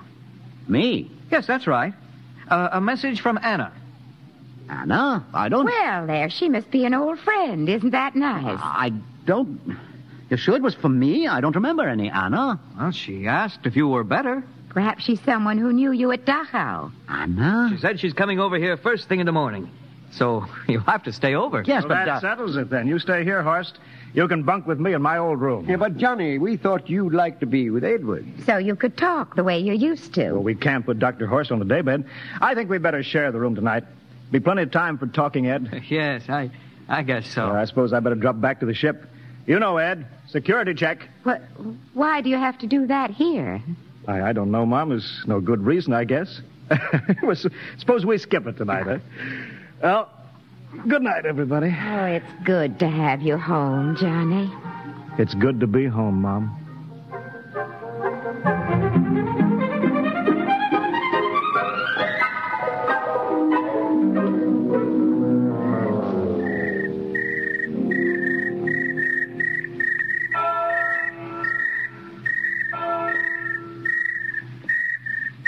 Captain Black. Huh? You asleep? No, I've been thinking about what we were expecting. Green-skinned Martians. All the time there was only Mom and Dad and Edward waiting. That's funny what tricks your imagination can play on you. Well, I guess Mars is heaven, Horst. You know, I've been thinking about Martians, too. Captain, just suppose there were Martians, and they saw us land, and suppose they thought of us as invaders. What would be the best weapon they could use against our atom bombs, huh? I don't see what you're getting at. They would want to disarm us first, huh? To wipe out all suspicion, to make us feel at home. Captain, suppose this house isn't real. Suppose the people are just images, stolen from our own memories by Martians, created for us by telepathy, hypnotized hypnotist. Oh, that's the craziest theory I ever heard. Maybe that's why there was no one for me. Because in all my life, there is no happy memory, no real loved person, not even my mother. I don't remember her. Only the piles of rotting corpses at Dachau. There was no happy emotion for these people to recreate. How about that phone call? Anna? Yes, Anna. I didn't remember who she was, but I do now. I just remembered. When I was freed from Dachau, sick, delirious, I raved about a wonderful, kind nurse named Anna that took care of me. Well, there you are. It's logical. She's coming to see you tomorrow. But there was no Anna. I'd been nursed by a man. What? Anna was only a dream. And there's only one way they could have learned about her, by reading my subconscious mind. That's impossible, Horace. Why? The whole crew was thinking of home. Suppose the Martians read our minds. Yes, but if there are Martians... If there are, they have us separated. Each man in a different house, sleeping, trusting. No one at the guns. I left my pistol downstairs. Do you think there's something to this, Horst? It's a perfect trap, Captain. Who would suspect his own mother, his grandparents? How easy. Just a knife in the heart of each sleeping man. That's impossible, Horst. But we've got to get back to the ship. Listen. The crickets have stopped. Come on. We don't know when they change back to whatever they really are. All right, careful.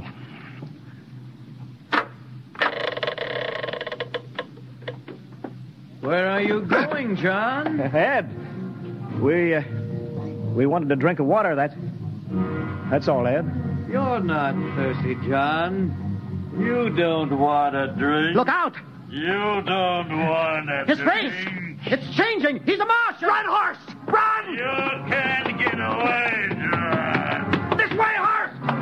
Horse, where are you?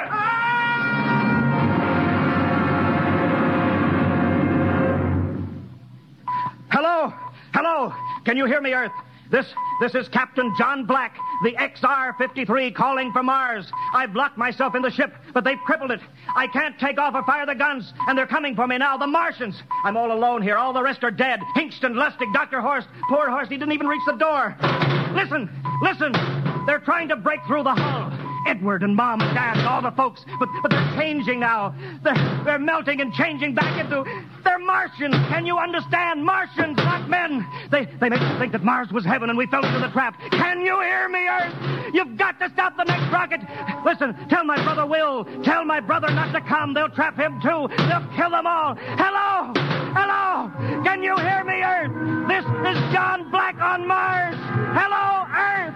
This is John Black on Mars. Hello? Countdown for blastoff. X -5, -4, -3, -2, X -1, fire.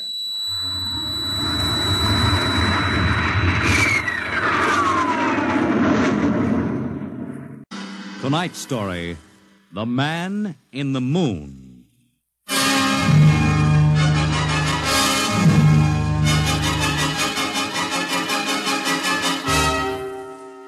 Attention, attention. This is the Federal Bureau of Missing Persons calling all local agencies. Attention, this is a coded report nationwide.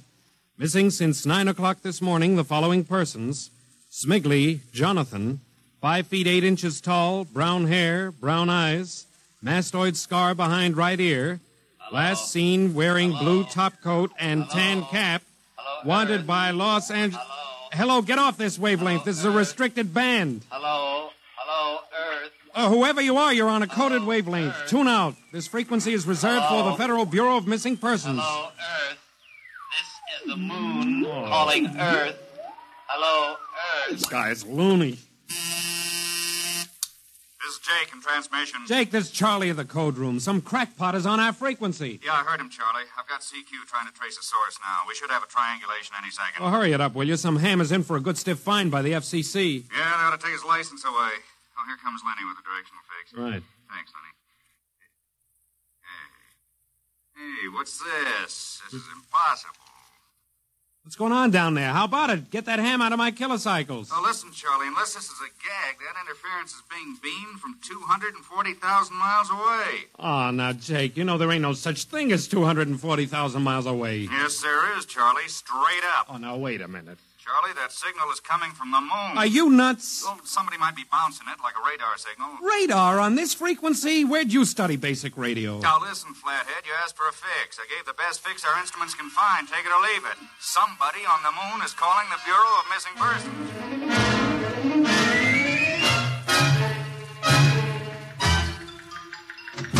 Mr. Timken. What's the sweat, Charlie? Shouldn't you be broadcasting? Listen, Mr. Timken. You know I'm a sober citizen, right? Mm-hmm. Never once have I broadcast with the smell of alcohol on my breath, right? Right. In all your 12 years here at the Bureau, did I once what's ever... What's the matter, Charlie? We're picking up a message on our wavelength. Well, did you report to the FCC? I ain't got the nerve. Well, what's wrong? You'll scream when you hear this, Mr. Timken. You'll jump right out the window, but... we are getting an SOS from the moon.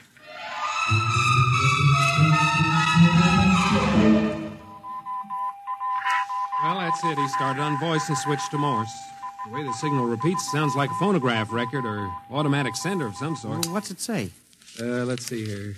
Can you read me? Help. Otterburn. Will contact when moon is in phase. Let's have that again. Can you read me? Help. Otterburn. Will contact when moon is in phase. Otterburn. That sounds like a name, huh? Otterburn. Otterburn. Wait a minute. Something registered? Cornelius Otterburn. Holy jumping Jehoshaphat. Hey, where are you going? Talk to the chief. Hey, wait a minute. What are you going to tell him? We just got a CQ from the man in the moon? That's exactly what I am going to tell him, Charlie. Hey. Oh, this is just too much for me.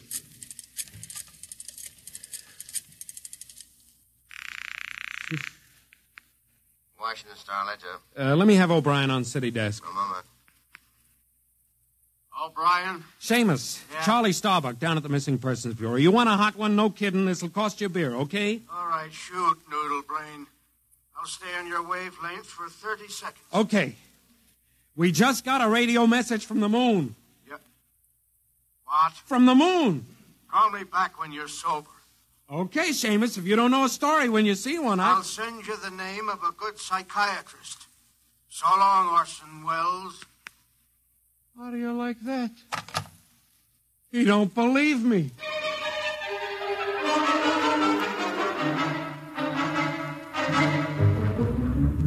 Otterburn, Mr. Wade.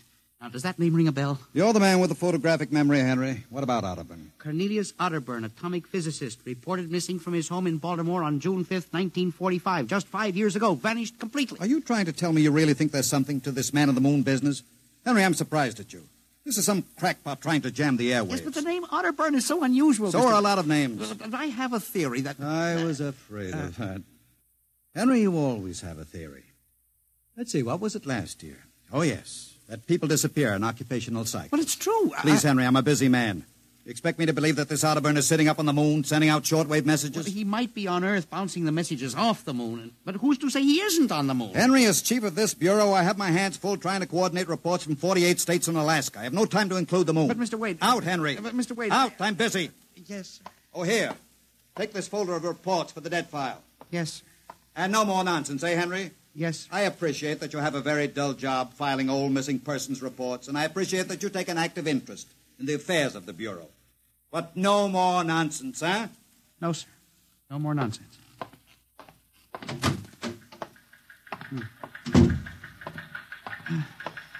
Pardon me. Hmm? You are Mr. Henry Timken. That's my name. Permit me, Jefferson Philo, scientific feature writer. Oh, how do you do?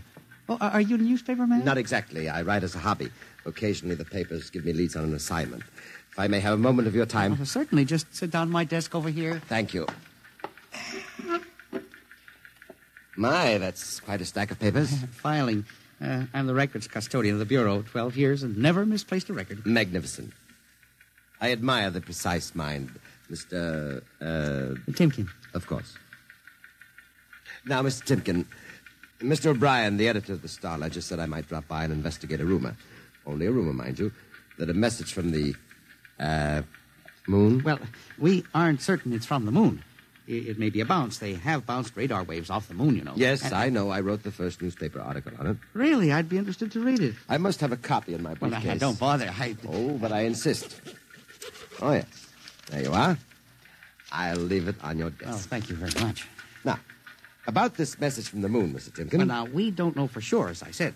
But I believe that this message, wherever it originates, is from Cornelius Otterburn. The physicist? Oh, do you know him?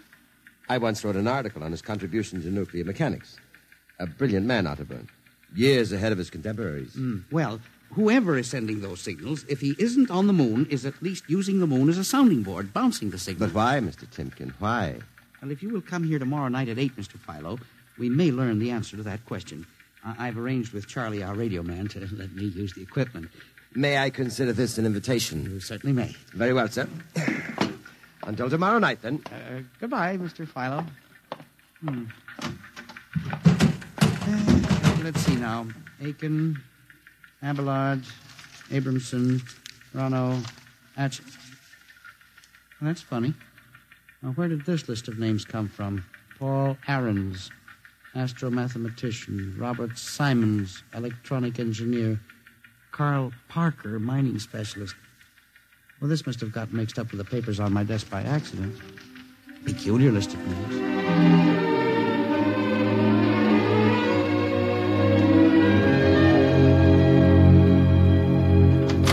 Oh, good morning, Charlie. Oh, hi, Mr. Timken. See, we made the papers. Oh? And how? And as the chief steamed up about it, he really gave me what for. What did the paper say? Oh, mostly ha-ha. Here's the Herald. Listen. Man on the moon contacts Missing Persons Bureau. Missing atomic scientists sitting on the moon, say Bureau experts, etc., etc. What a panning. Well, no wonder Mr. Wade is hopping. Say, about tonight, Mr. Timken, I don't Now, know. you promised you'd give me a key to the radio room. Yeah, but I didn't expect Well, this. I'll take full responsibility with Mr. Wade. The time for the morning broadcast. We got quite a list today. Well, mind if I listen a while? We may hear Otterburn. Well, I ain't self-conscious. Just stick around. Yes. Attention. Attention. This is the Federal Missing Persons Bureau calling all local agencies. Nationwide. This is a coded broadcast. The following persons are missing.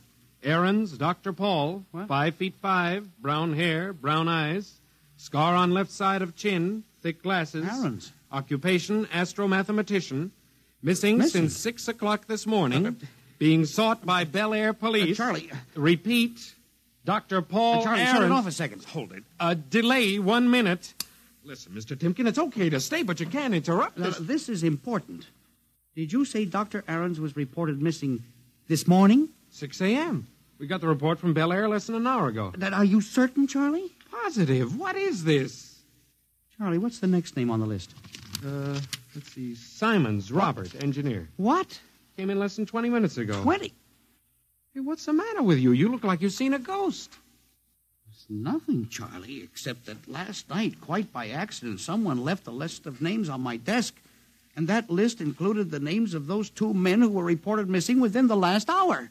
What? Oh, that don't sound right to me. Well, it isn't right, Charlie. It leaves a big question to be answered. Who would make up a list of missing persons before they were missing, not after?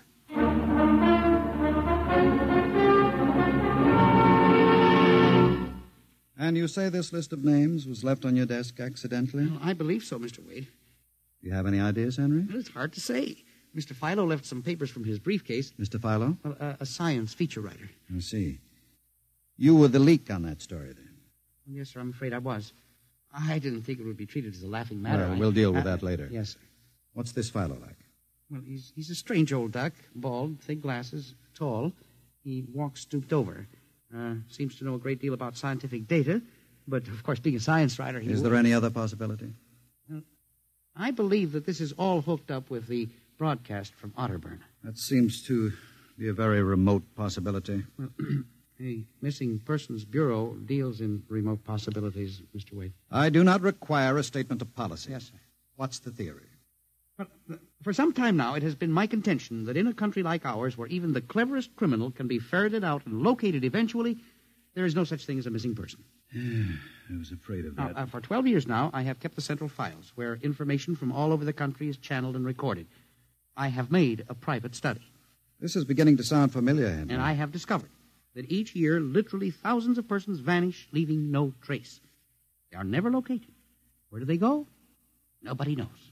And they disappear in interesting cycles. What sort of cycles? Occupations, for example. One year we'll have a run on, well, say, coal miners. Next year, the proportion of engineers increases. And then scientists. And what do you think happens, Henry?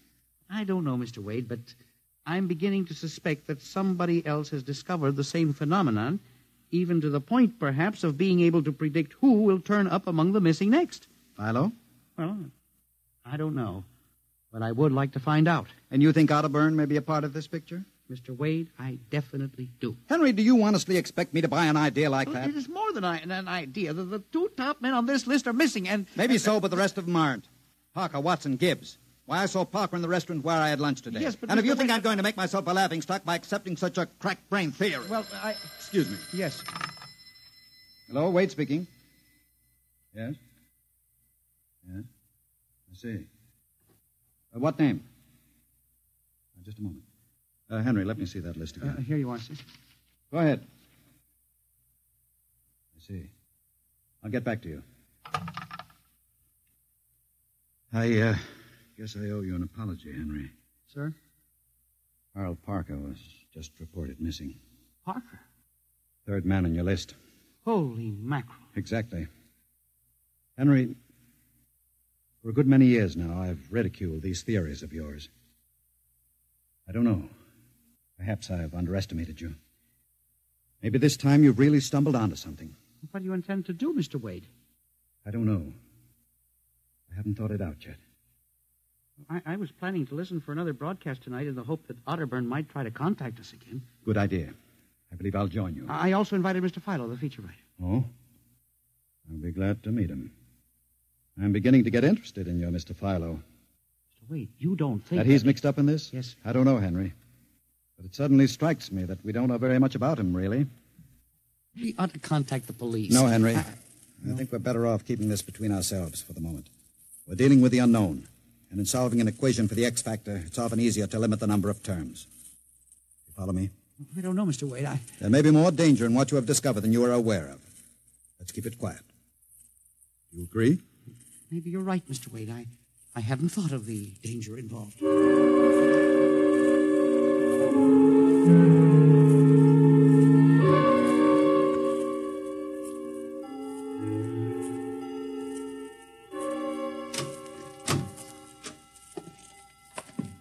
8 o'clock. If Mr. Philo is late. Well, he said he'd be here. He strikes me as a man who keeps appointments. Look out the window. Yes. The moon is almost in direct phase. We can't wait much longer. Well, it's a perfectly clear night for transmission. If anybody's sending, we ought to pick it up with this equipment. You'd better switch on the set. Yes. I never realized how eerie this office could be when it was empty. I'll have to light in the hall for Mr. Philo when he comes. Are you getting anything?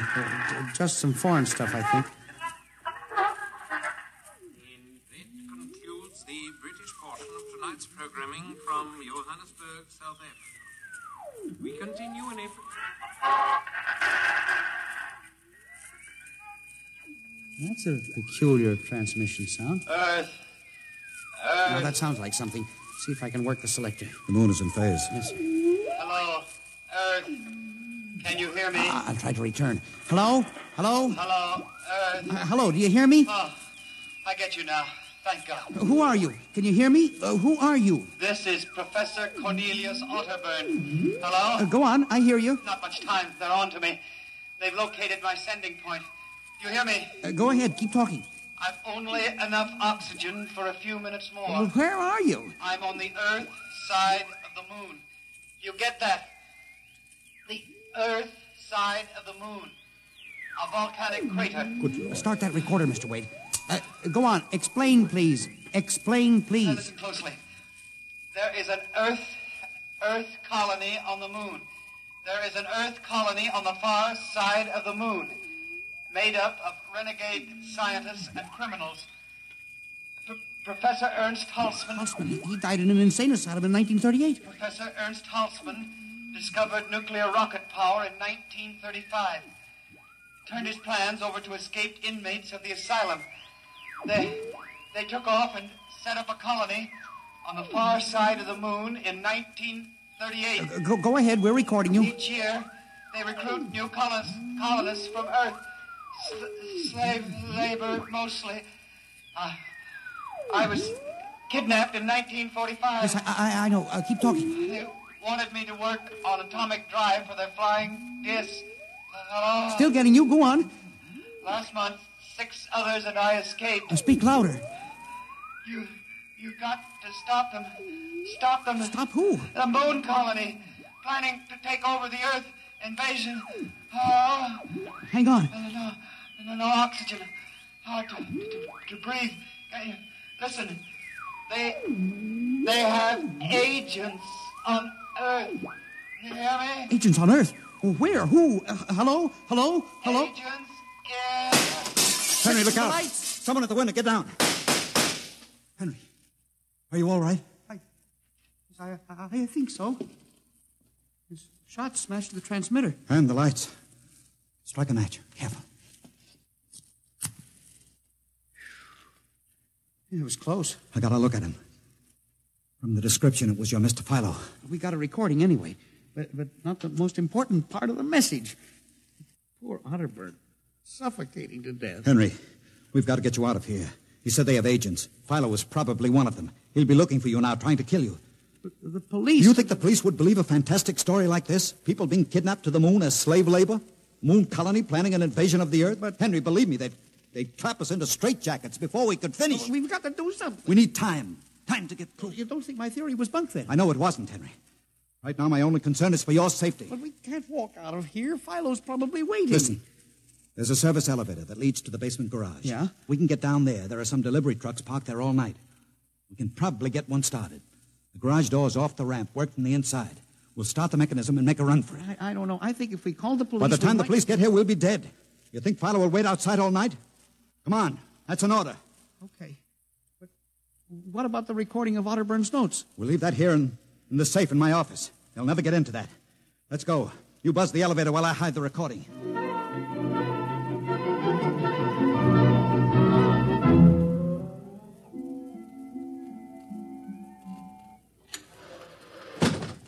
This is the basement. Come on. Keep to the side. Yes, sir. Shh. Let's try that delivery truck over there. I'll get in. All right, Henry. You start the mechanism to open the garage door, then jump onto the truck. Yes, sir. We'll make a dash for it. Where can we go? I have a farm outside Chevy Chase. It's private. Miles from the nearest neighbor and completely hidden by trees. We'll run for that. Go ahead. Start the door up. All right.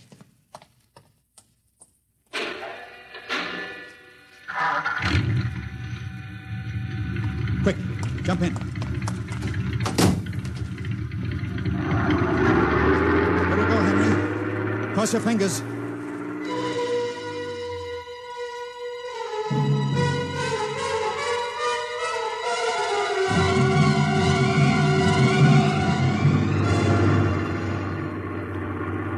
We made it out all right.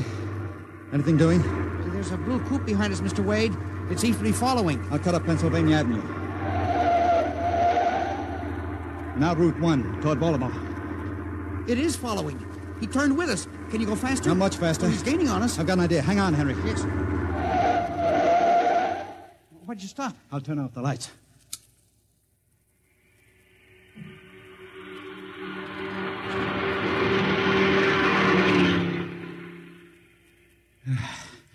It worked.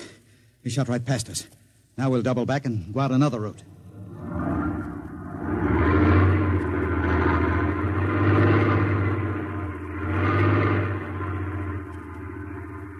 Well, I don't see anything. I think we've lost him. Good. I think everything's going to be all right now. We can be at my farm in less than an hour.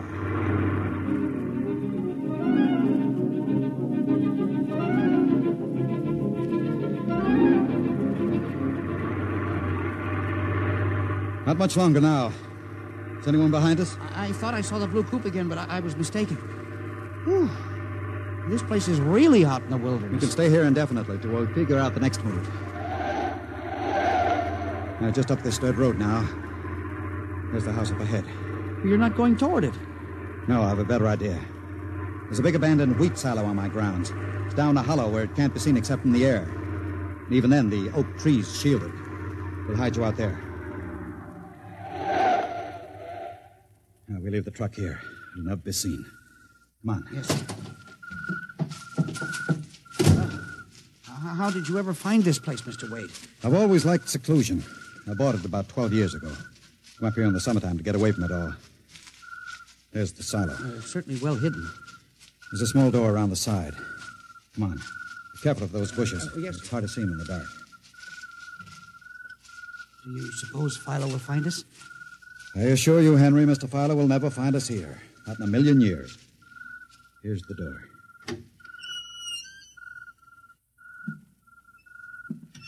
It's pitch dark. Hold my arm. I know the way. Just a few steps up, and another door. Steel. This is an unusual silo. Double-walled, wood outside and steel inside. Completely fireproof. An army couldn't wreck it.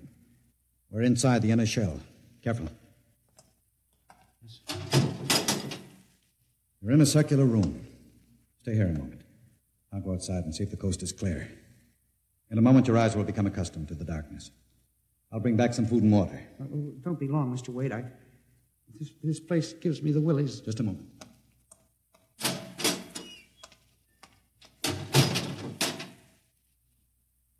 Mr. Wade. I swear I hear something. Mr. Wade. What's that? There is something. Good Lord. There's someone in here. It's locked. Oh, no. Mr. Wade! Mr. Wade, let me out! I'm not alone in here! Mr. Wade! This must be a light switch. Thank God. Oh, no. People. 10, 15, 20. Mr. Wade, help! Help! It will do you no good to shout, Henry. Mr. Wade, where are you? Outside. Speaking over the intercom. Mr. Wade, there are people in here. 15 or 20 of them. They're sitting like statues, just staring at me. They won't hurt you, Henry. What? They've all been drugged. They're even more helpless than you. But who are they? Permit me to introduce them, Henry, since they're currently unable to introduce themselves. The gentleman seated before you, the one with the scar, is Dr. Paul Ahrens, the astro-mathematician. Next to him is Mr. Robert Simons, electronic engineer. Names on the list. Yes, you're familiar with the rest. They've all been, shall we say, recruited for work with Professor Halsman's group on the moon. Moon? Then you're one of them. Of course. Oh, yes. There's one whose name was not on our list. If you'll turn around, Henry, you'll recognize the drugged form of your old friend, Mr. Philo. Philo? But I thought... That he was part of the conspiracy? No. On the contrary. His snooping made it necessary for us to include him. Yes, but the man in the window, the one who fired the shot... An agent of mine. The pilot of this ship. Ship? What ship? This silo is camouflage for a rocket launching platform. In a moment, the roof will slide back for the rocket's takeoff. A rocket ship? In exactly 70 hours, you and your companions will join Professor Otterburn on the moon. But you can't do this to me. We have done it, Henry. No. You see, there was another name omitted in that list, which I carelessly mixed up with your papers. That of Henry Timken. No. Bon voyage. I won't let you do this. You can't. Please let me out. Let me out, please. This can't happen. Let me out. Let me out.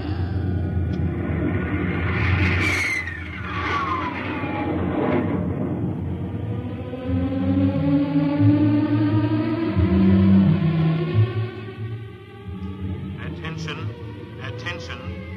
Missing since 8 o'clock last night, the following persons. Timken Henry, age 45, height 5 feet 8, 165 pounds, brown eyes, slightly balding, occupation records custodian. Repeat, Timken Henry, age 45, height 5 feet 8, 165 pounds. Countdown for blastoff. X minus 5, minus 4, minus 3, minus 2, X minus 1, fire. Tonight, Universe.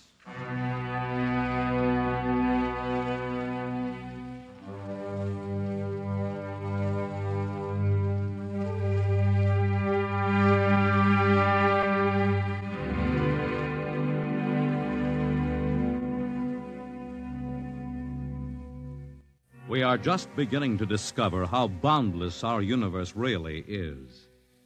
And yet, as man reaches out to the stars, out toward infinity, ironically enough, he may be building himself a new kind of prison. What would it be like to live all your life in a world no larger, say, than a single gigantic rocket ship bound on an endless mercy?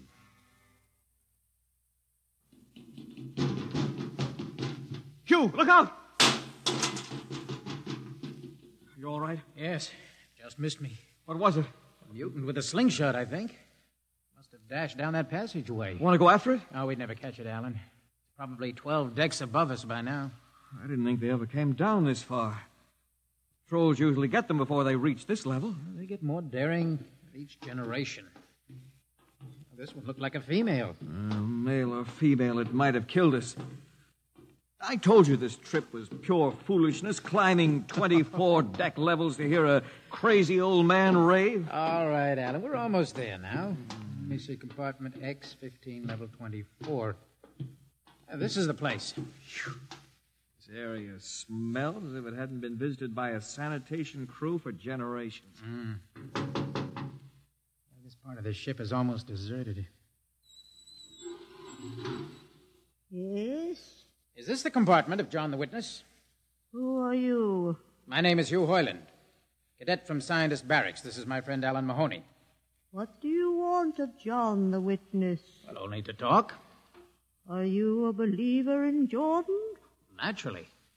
I have heard that there are those among the younger scientists who doubt the word of Jordan. To doubt is death. We're not heretics. Ah, enter.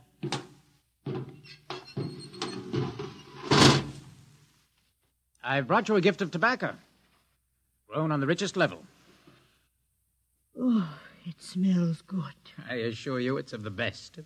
Wait here. I'll get him. What a rat's nest. Well, what the devil do you think he can tell you? Alan, I'm not sure.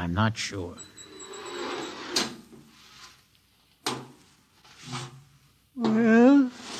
Are you John the Witness? I am. Good evening to you. I'm Hugh Hoyland. This is my friend, Alan Mahoney. What brings a gentleman of the scientist class to my humble compartment? I've heard that you and your parents before you have been keepers of the legend of the ship. Since Jordan gave the word. I'm anxious to hear the word as Jordan spoke it. Why? Because our young scientists, well, among them there have been some who talk against the word. There are regulations against such heresy. Still, some of them say the ship has no purpose. They say that we are here accidentally, that we have no more grace in Jordan's eyes than the most deformed mutant who dwells in the highest level of the ship.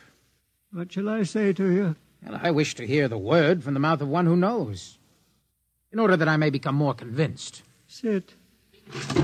You have a gift for the witness? The finest tobacco. Good. I will dim the lights. Now pay close attention, for these are the words as my father's father's father gave them to his son's son's son.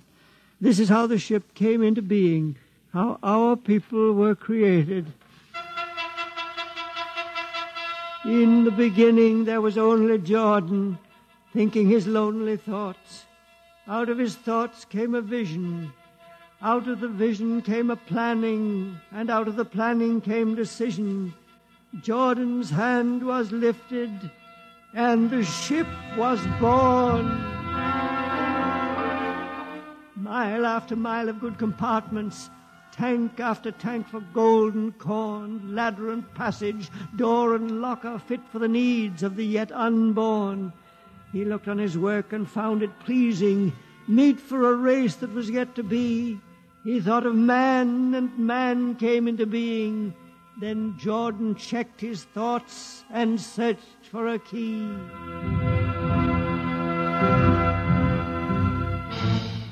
man untamed would shame his maker.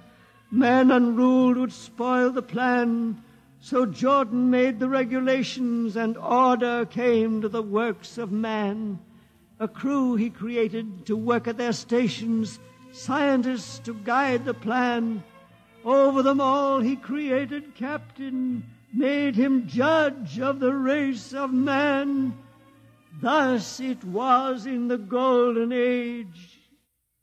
These are the true words? As my father's father taught them. But what of the strange beast-like people on the upper levels of the ship? Surely Jordan did not create them. Jordan is perfect. All below him lack perfection. You have heard of the legend of Huff? I have heard that he mutinied against Jordan. Darkness swallowed the ways of virtue. Sin prevailed upon the ship. And before wisdom prevailed and the bodies of Huff and his followers were fed into the converter, some of the rebels escaped and lived to father the mutants. They are tainted with the sins of their fathers. Witness, one more question. Speak. What is the ship? The ship is a great sphere, 25 kilometers wide and 100 levels deep. I know that, but the upper levels. Regulations forbid us to venture into the upper levels, but it is said that beyond the levels of the mutants lies the forbidden place where Jordan's spirit prevails. So I've heard, yet something troubles me. Something which prompted my coming here. Yes, my son. What lies beyond the ship? What? What lies beyond the ship? This is heresy. Answer me.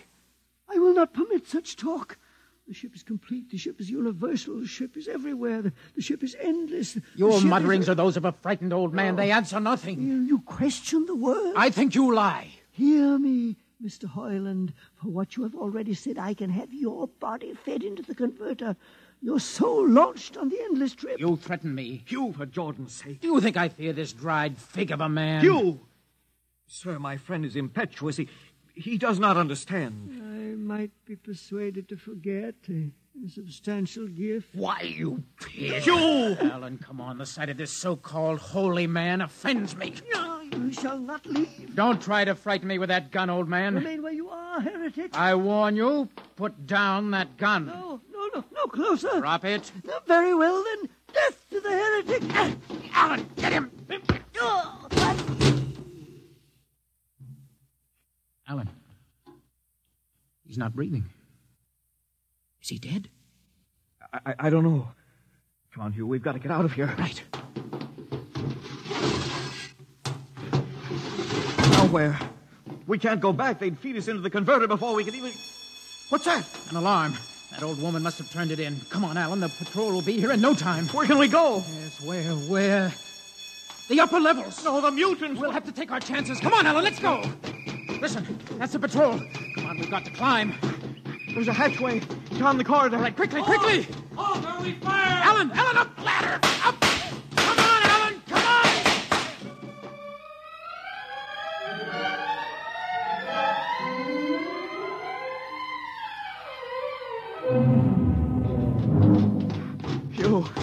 Hugh, wait.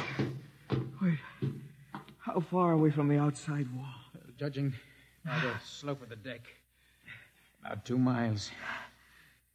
Alan, let's try this passageway here. If you hadn't asked him that stupid question. Now, there's no use going over that. But why did you do it? I've been thinking about it for a long time. When he began to give me those stupid pat answers, well, I just saw red, I guess. Who are you to question the ways of Jordan? When you asked me to go with you to visit the witness, I thought you wanted spiritual help. I never dreamed. I'm sorry, Alan. I'm sorry. I couldn't foresee this.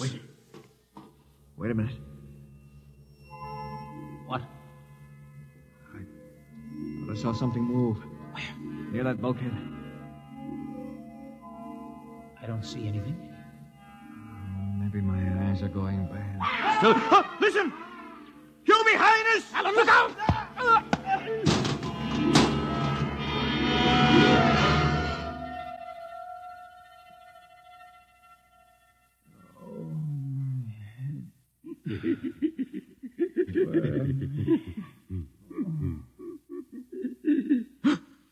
No.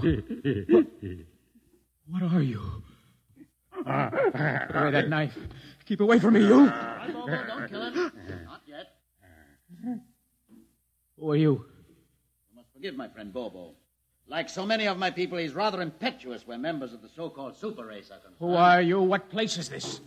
As you can guess from my leg, I'm a mutant. Mutant? Where is Alan? Your friend is dead. Dead? I was not able to restrain my people in time to save him. Why don't you destroy me and get it over with? We do not kill for pleasure, Mr. Hoyland. Only when necessary. You know my name? I read your identification tag. Who are you? Mutants can't read. My name is Gregory. Gregory? I'm a leader of my people. You see, although we are unfortunate in our heredity, Mr. Hoyland, many of us are quite intelligent. And why do you live like animals? We'd rather live like free animals than like regimented slaves, as you do. I've heard you practice cannibalism. Undoubtedly, you hear many things about us. You turn your head. Why? That monster. I've never seen a creature like him. Bobo is an unfortunate. He was born without the power of speech. How can you tolerate such a monstrosity? We've learned to live with difference. If we began to destroy our imperfects as you do on the lower levels, there would soon be no one left. It violates the regulations. The word of Jordan states Mr. specifically Hoyland, that... your people are really quite primitive and barbaric. You dare say that to me? I dare say a good deal more. Let us go to my compartment and speak further. I'm always interested in information on the lower levels. I'll give you no information. Bobo. No. I want Mr. Hoyland in my cabin, please. No. I would advise you to go quietly, Mr. Hoyland. Bobo has a hatred of superior beings, which is unfortunate, but quite understandable. Proceed.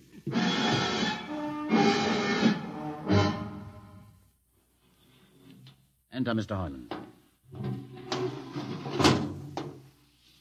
This is where you live? Yes. But you have books. Stolen from your libraries, Mr. Hoyland. Compton's Astrophysics, Philosophy of Interstellar Navigation, Celestial Mechanics. You've read these? Most of them. I had no idea that you... Why did you bring me here? What do you intend to do? Do you believe in Jordan, Mr. Hoyland? There is no other belief. And the trip? I suppose you believe in the trip, too. What else is there to believe? When you die, your remains are fed to the converter, and your soul makes the trip. And where does the trip take you? Why, to Centaurus, of course. Ah. And where or what is Centaurus? Centaurus is... Mind you, I'm just telling you the orthodox answer. Centaurus is where you arrive when you've made the trip. A place where everybody is happy and where there's always good eating. And you believe this? Well, the peasants believe it literally, but many of the younger scientists, like myself, know it is figurative and symbolic. Why do you ask? Did it ever occur to you, Mr. Hoyland, that the trip is exactly what your peasants believe it is? What? And that the ship and all the crew were actually going somewhere, moving? The ship can't go anywhere. It already is everywhere. Imagine a place bigger than the ship, much bigger, with the ship inside it, moving inside it. There can't be any place bigger than the ship. There just wouldn't be any place for it to be. Oh, for half's sake, listen. You know the lowest level? Of course. If you started digging a hole in the lowest level, where would that hole go? It's forbidden to think such thoughts. Where would it go? I can't think about it. Bobo, we're going to take Mr. Hoyland to the place. No. Where are we going? To the top level. But that's certain death. Nonsense. I've been there 1,000 times. How long? No, I won't. I won't. You can't make me. I think we can. No, please. Now, shall we proceed peacefully, or shall I have Bobo persuade you?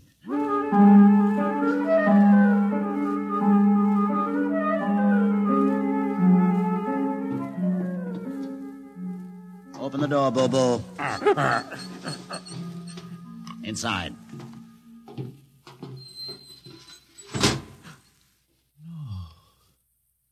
What place is this? This, Mr. Hoyland, is the main control room. Why, Mr. Hoyland, you're trembling. It isn't true. No, there's no such place except in mythology. Ah, you younger men are so wise, Mr. Hoyland, except for one thing. This happens to be the main control room of the ship. Main control? But it's just a huge room with an instrument panel. And what did you expect? How do you know this is the main control room? See these instruments? Using them, the navigator many hundreds of years ago actually steered the ship on its voyage. I don't understand. I didn't suppose you would. Sit down. Very well. Look up. What do you see? A huge shield. Watch it for one moment, Mr. Hoyland. You're going to see something that few of us have ever been privileged to witness. What are you doing? I'm dimming the lights. Don't be frightened. Keep your eyes focused on the shield above us. Ready? Watch. It's sliding back. Ghost of Jordan. Well? What am I seeing? The universe, Mr. Hoyland. The universe in all its beauty. The stars, the planets, the suns and moons and constellations. No. No, it can't be. The ship is the universe. There is nothing but the ship. Ah, but there it is. You see it before your eyes, spread out like a canopy of glory. Do you still deny it? Answer me, Mr. Hoyland. Do you deny it? No. No, I can't deny it. They've lied. They lied to all of us. Good. I have showed this to others of your people whom we captured, and though they saw it before their very eyes, they would not believe it. Please. Please tell me all about it. Tell me the truth about the ship and about the universe. What are these things? How did this come about? Many thousands of years ago, on a planet like those you have just seen, a planet called Earth, a scientist named Jordan decided to build a ship that would carry men from one planet to another. For many years, Jordan and thousands of others studied and planned. And when they were finished, they built the ship. A ship so large that it had to be assembled in its own orbit beyond a place called the Moon. 60 years it took them to construct. And when it was finished, a whole new science had been conceived. Then the trip was begun. The trip that was to land a colony of Earthmen on a far-off planet called Centaurus, millions of light years beyond the furthest planet ever reached before. How do you know these things? Among my books are the log, which Jordan himself kept, and the records of the journey for the first 40 years. What happened? There was a mutiny. A man named Huth led a rebellion of those who wanted to turn back. In the struggle, the navigators were killed. The crew fell into a state of anarchy. In the years to follow, small groups of men tried to organize the ship for navigation, and each time they failed. Finally, the whole idea was abandoned. And so, for centuries, we have swung in space, unmanned, undirected, living in a lost world of our own making, without purpose, without direction. Why have you told me this? Can't you guess? You want to finish the trip. Yes, but I can't. You can't? Look at me, Mr. Hoyland. You see, a mutant, a man with a twisted leg. My people are outcasts, condemned to death if we so much as set foot in the lower levels of the ship. The main drive is in the lower levels where my people are forbidden to go. No. It would mean that both our people would have to work together. Our differences encouraged rather than denied. All right. I'll see the captain himself. I have an uncle on the Central Board. I'll tell him what I've seen here. And do you think he'll believe you? Send one of your people with me. That's asking a good deal. I'm risking a good deal by going back. Very well. Bobo will go with you. Bobo? He can't talk. There will be no need for talk. I will write a message guaranteeing safe conduct for a group of unarmed scientists to visit the main control room. Bobo will take you safely through our territory. What happens when you reach your own level is up to you.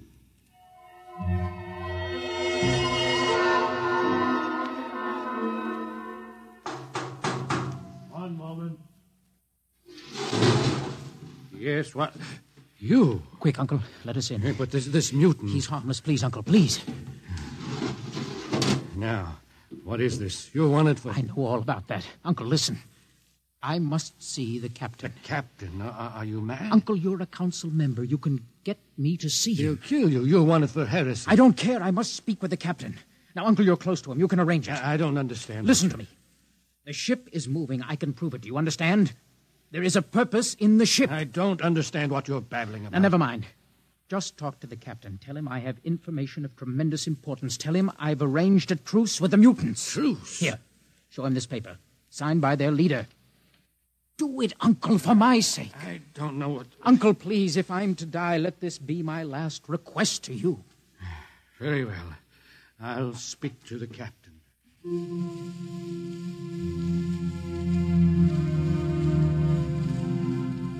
And you say, Mr. Hoyland, that you saw this with your own eyes? I swear it, Captain. I swear it on the word of Jordan. Let me see the paper again. Commander Erst, what do you think? I don't know, sir. It might be a trick. I guarantee you safe conduct. If these things are as Mr. Hoyland reports them, it would pay to risk a few lives. The man is a convicted heretic. Still, we must not discount his word. He has a safe conduct, and the mutant risked its life coming with him.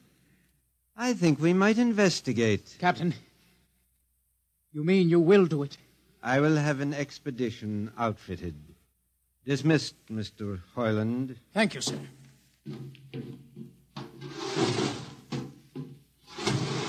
Captain, do Commander you... Erst. Sir. You will make the necessary arrangements for an expedition. And I trust you understand. Perfectly, sir. Perfectly.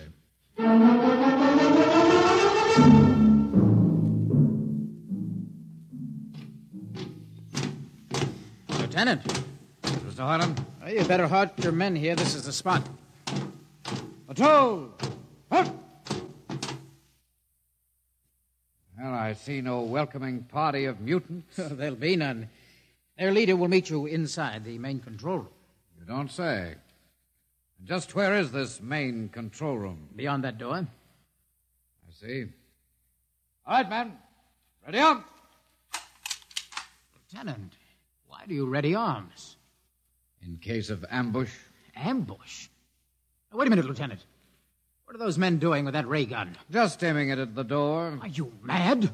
No, Mr. Hoyland, but most certainly you are to think that we could be lured up here to be slaughtered with a fantastic story about some mythical control room. Guns ready, sir. Lieutenant, I warn you, these people have acted in good faith. You can't break that faith. Oh, mutant! Come out! For Jordan's sake, Hold Lieutenant. It. A little too quiet for comfort. Mutant! Open the door! Please, Jordan, don't let anything happen. Don't let... All right, it's opening. Ready, men? Someone's coming out. Steady.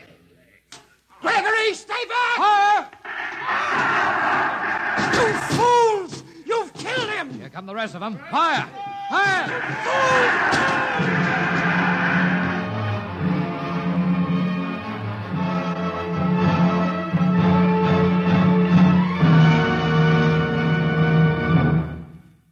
That should teach them a lesson they won't forget. All right, men, inside the room. Come along, Harlan. You're under arrest as a conspirator in this ambush. Ambush, you fool. You blind, stupid fool. All right, that'll be enough. You've been inside this place before? Yes. What's this machinery? These are the controls he would have used to steer the ship. Gone out of his mind, Lieutenant. Steer the ship? Who? The leader, the one you killed. This ugly mutant? This ugly mutant happened to be a man of true genius. Well, you're mad. Am I? Lieutenant, this man had a vision which would have saved you, but you chose to kill him because you couldn't stand the sight of his difference from you. Shut up, Highland. Don't listen to him, man. You can't shut your eyes, and you can't shut your minds, and you can't shut your ears to this. The roof's moving back. Yes, look. Let the vision of this confound your ignorance and blind your eyes. This is the heritage of stars and open skies, for which men have yearned for centuries. Try to destroy this, and you will only destroy yourselves. Death to the heritage. But say to you that you can't keep this from our people. They will seek it out. The ship will be manned, and the ship will be steered, and there will be freedom, purpose, and respect for ourselves. This is your heritage. Look upon the universe. Kill him.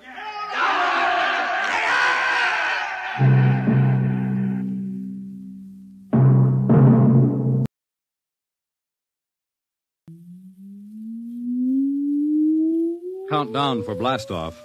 X -5, -4, -3, -2, X -1. Fire!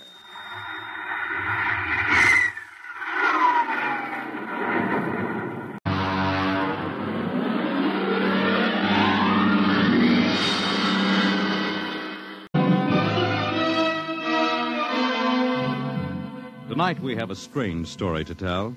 A sweet, blood-curdling little story that is really only 2 sentences long. The last man on earth sat alone in a room.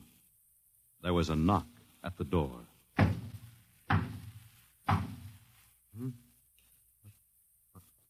What's that?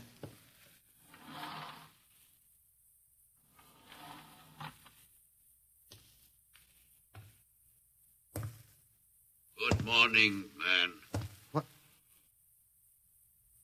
Who are you? You have regained consciousness.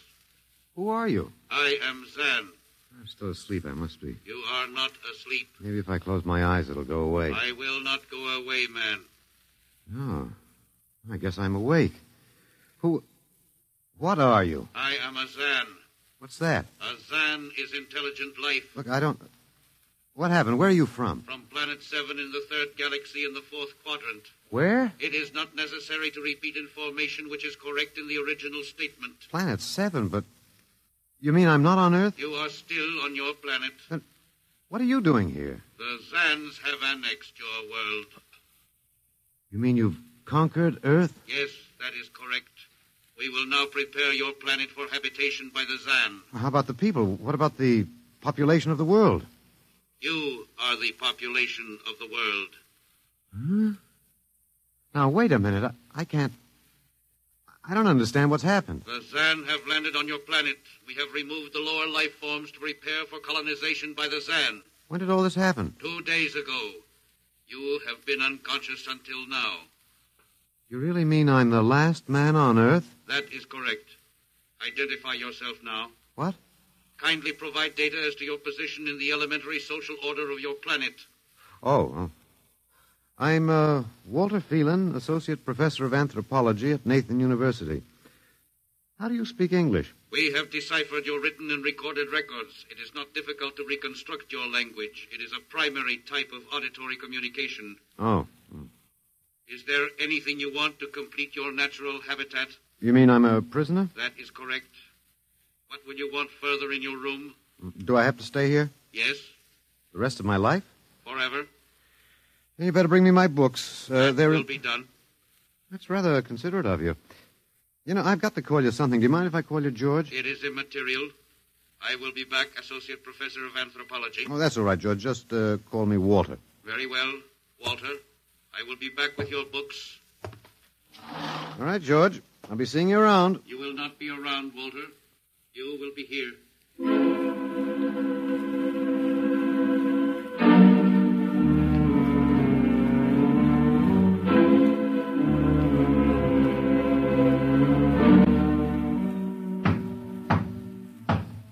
Come in. Oh, hello, George.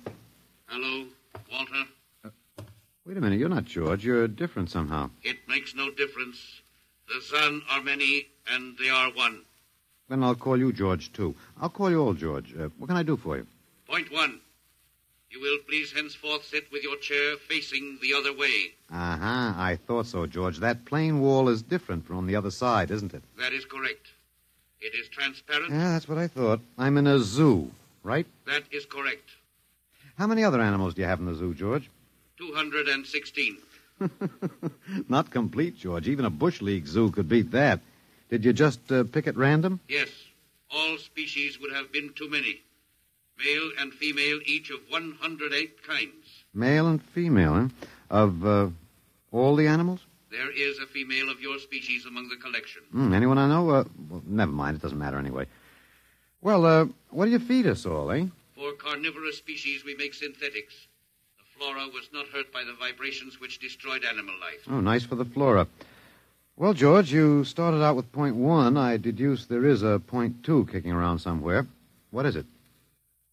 Something we do not understand. Oh? 2 of the other animals sleep and do not wake. They are cold.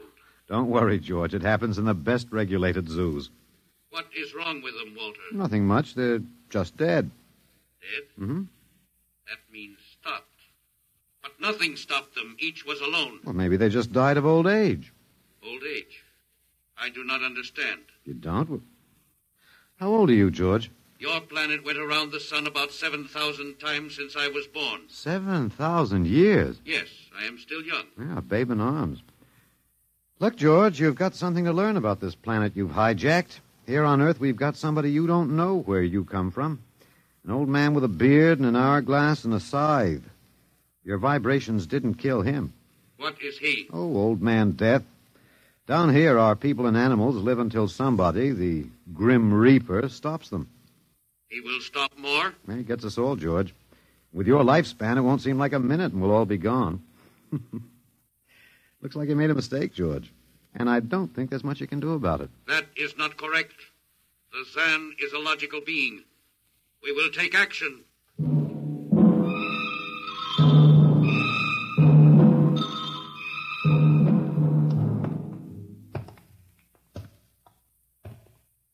Well, George, where are you taking me? We will be there shortly.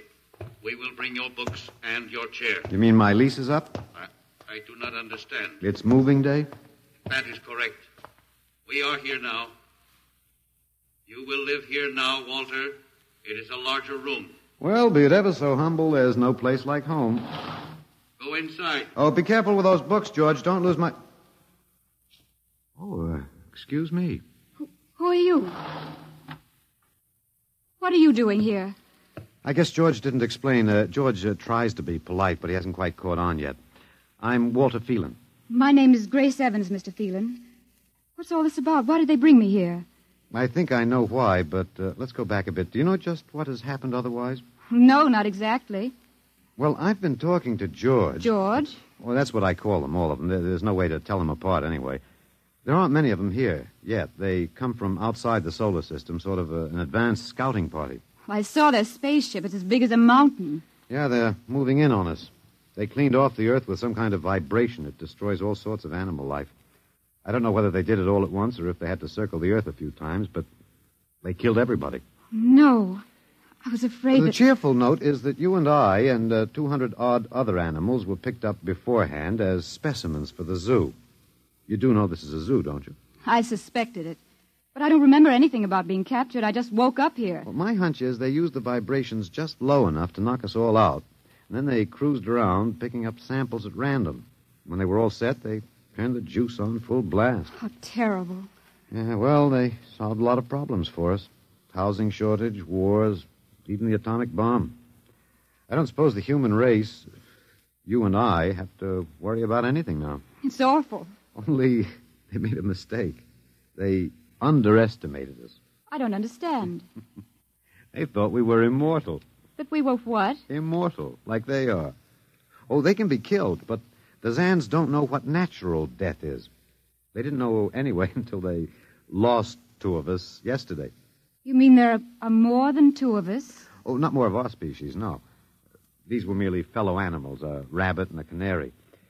And by the Zan's way of figuring time, the rest of us are only good for a few minutes apiece. It's a joke on them. They figured they had permanent specimens here in the zoo. Well, didn't they even know we'd all die eventually? I don't think so. George, that is the second Zan I saw, told me he was 7,000 years old, and he's young by their standards. When they learned how quickly we die, they were practically shocked to the core, if they have cores. How can you talk that way about it? Academic detachment. I learned it at faculty teas. At any rate, they've decided to reorganize their zoo. 2 by 2. What, are they going to keep us locked up together in this one little room? Yeah, I'm afraid so. There's plenty of furniture, though, and George promised to bring me my chair. We've got to do something. Why? Well, I don't know. It just seems to me we owe it to the human race to do something. Oh, well, perhaps you have a suggestion? There must be some way. They can be killed, you said. Oh, yes, I've been studying them.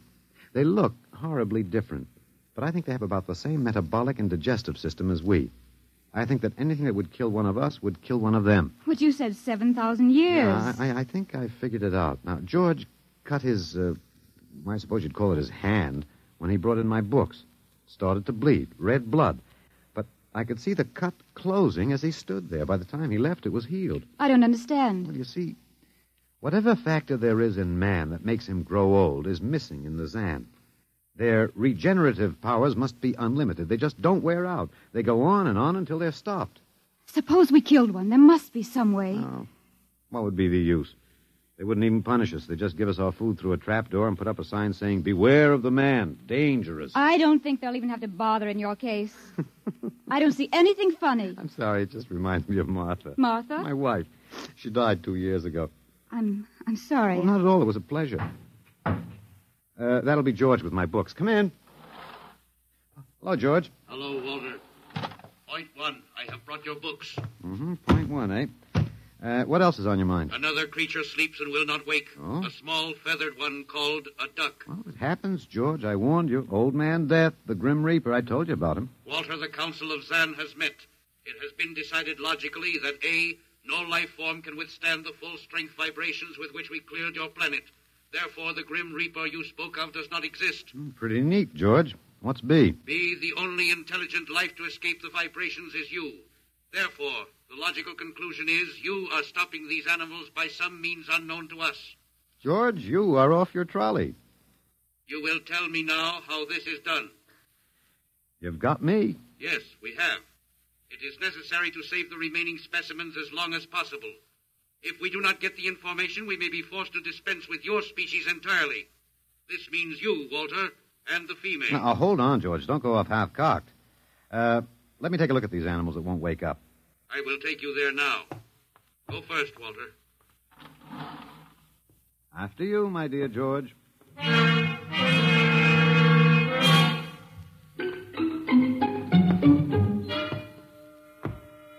This is the weasel. Now, you should have got him in the winter, George. The fur's worth more then. It's ermine. This is the reptile cage. Mm-hmm. Here are the ducks. That is the male. The female has been stopped. Yeah, lucky girl. What's the matter, fellow? Lonely? Hmm? Walter, you will tell me how you stopped the female duck. Oh, you got me, George. I didn't do it. Maybe she died of the Dutch elm blight. Walter, you are not being logical. We have concluded you are stopping these animals. Tell us now how it is done. I've told you, George. I haven't the foggiest notion. Very well. We will have to take further action. Oh, what are you going to do, George? We will go back now to your room.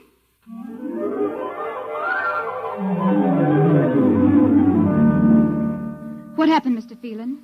You might call me Walter. After all, George does. And we have more in common. Please, what happened? Oh, just a duck, a dead duck. George thinks I killed her by remote control. He wants me to tell him how. Did you? Look, I'm just an ordinary anthropologist. There's no telling what those animals died of, just natural causes. But George can't see it that way. He thinks I'm holding out on him. Good. What? At least we can get back at them some way. At least we can do something to them. Well, why? After all, George isn't a bad fellow, if you like an ant mentality. How can you say that? Well, they murdered the human race. I suppose so, but we can't change that now, so why think about it? We just can't sit here and do nothing. I fail to see how we can do anything else. But at least we could be fighting. I can't see the virtue in that. I was more or less content with my books, and we've got George to talk to. Of all the men in the world they had to pick, don't you want to fight back? Don't you want to keep on fighting to the end? It hadn't occurred to me. But we've got to, Walter. Why? Well, I can't really explain it, but, Walter, if there was any good in man, it was that he kept on struggling against nature and, in the end, even against himself. But he kept on fighting for what he thought was right, and we're all that's left. Walter, we just can't end by giving up. We've got to keep on fighting. You know, you do remind me of Martha. There isn't much left for us. We could beat them in this one small thing. We can pretend there's a secret about death. We could refuse to tell them anything. Well, there isn't anything to tell. But they don't know that. Promise me you won't give in. Well, I suppose the worst they can do is kill us. All right, Miss Evans. Hello, George. Hello, Walter. Now you will tell us how these animals are stopped. George, this may come as a shock to you, but I've decided not to tell you. Why? Oh, a romantic attachment to lost causes. My grandfather was a Confederate officer. Walter, you are not being logical. Neither was my grandfather. He charged a Yankee battery with 1 round of ammunition and a corncob pipe. You are not logical, but that is expected in lower life forms. You will come with me now, Walter. Where are you taking him? To the 2nd level. Go now, Walter. You won't tell them. I can't guarantee anything, but as of now, I don't intend to. We've got to fight, Walter. Remember that. We've got to go out fighting. Yes. Yes, I think you're right. Go now, Walter. Goodbye. It's been a pleasure, Miss Evans. I am waiting. Go now, Walter. After you, my dear George.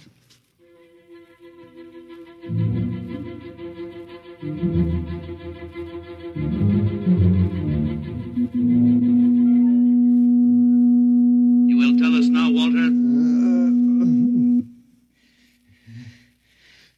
That was the first level of vibration. There are many more. However, we have calculated that none of them exceed your threshold of unconsciousness. Oh, very clever, George. Of course. You will tell us now, how do you stop these animals? You will tell us now? As of now, no.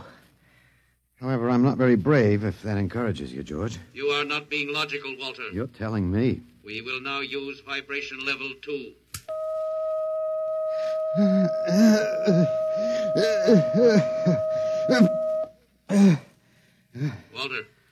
Walter, you are still conscious. Let me alone, George. You will tell us now how you stop the animals? Let me alone. We have had vibration levels 1 and 2. There are still 15 more before your threshold of unconsciousness. No. Let me alone. Walter, listen to me. Another creature sleeps and will not wake. We must know now. It's tough. You better start vibrating again, George. No. What? It would not be logical. We have calculated that no further level of vibration will overcome your irrational psychological block. We conclude you will not tell. Let me go? That is correct. That's real nice of you, George. I appreciate it. We have calculated that the resistance of the female of your species will be lower. We will now place her under the vibrations. No, George, you can't do that. No, listen, George. George, there is no secret. Can you understand that? There is no secret. Those animals died from natural causes. I'm telling you the truth. That is not a logical answer. We will get the woman. I've told you the truth. Can't you understand? We must know now. The female animal cage next to the duck has been stopped. We must preserve the survivor. The animal next to the duck? We will bring the woman here. She will tell us after the vibration. No. Listen, George. You want the truth? You want to know how to save the mates of the animals that have been stopped? You will tell us now? Yes, I'll tell you now. I give up. But you've got to promise to leave the woman alone. You promise, George? If we receive the answer from you, Walter, there will be no further need for the vibrations. Well, I guess that'll have to do. All right. Take me to that stopped animal. I'll tell you how to save the mate. Very well, Walter. You are being logical now. We will go.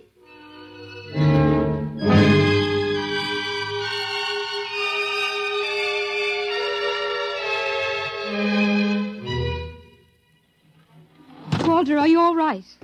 Just let me catch my breath a minute. What did they do? What happened? After a while, I told them what they wanted to know. Oh, no.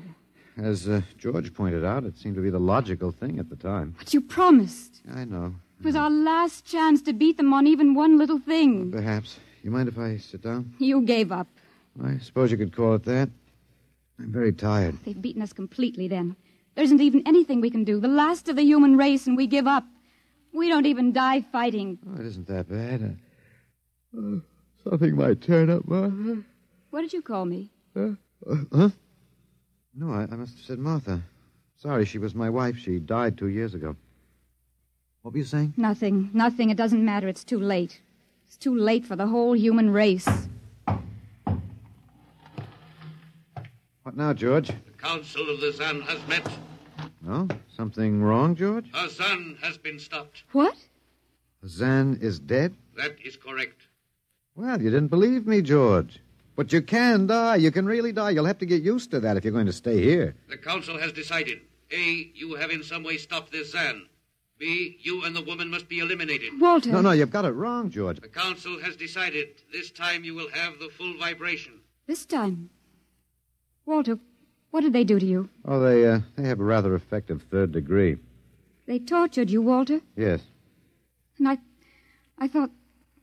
Oh, Walter, it was all my fault. I wouldn't even have tried without you. I suppose we have a last chance now to end with some dignity. I think you're a very brave man, Walter. No, not very. There isn't much else to do. Do we go now, George? Now, Walter. Wait. What's that?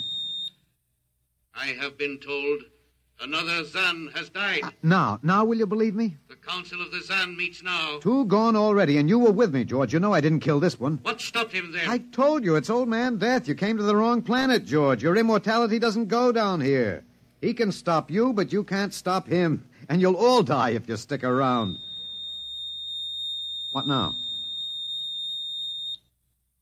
The council has decided. This is a place of death. We will leave your planet. Leave? You mean you're giving up? It is not safe for the Zan. Oh, Walter, they're leaving. They're really going. Go on then, George. And don't hurry back. It would not be logical to do so. We are leaving the Earth now. Goodbye, Walter. Goodbye, George.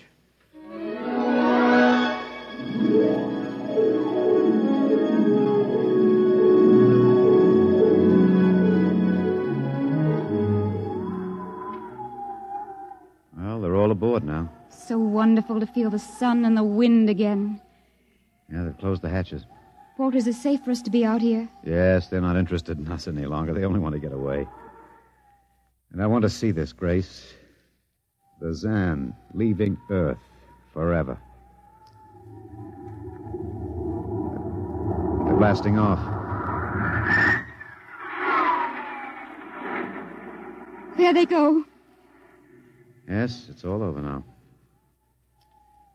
Well, I suppose we might as well go back in. I still don't understand. Walter, what made them go? I just told them the facts of life. Of death, you mean? No, of life.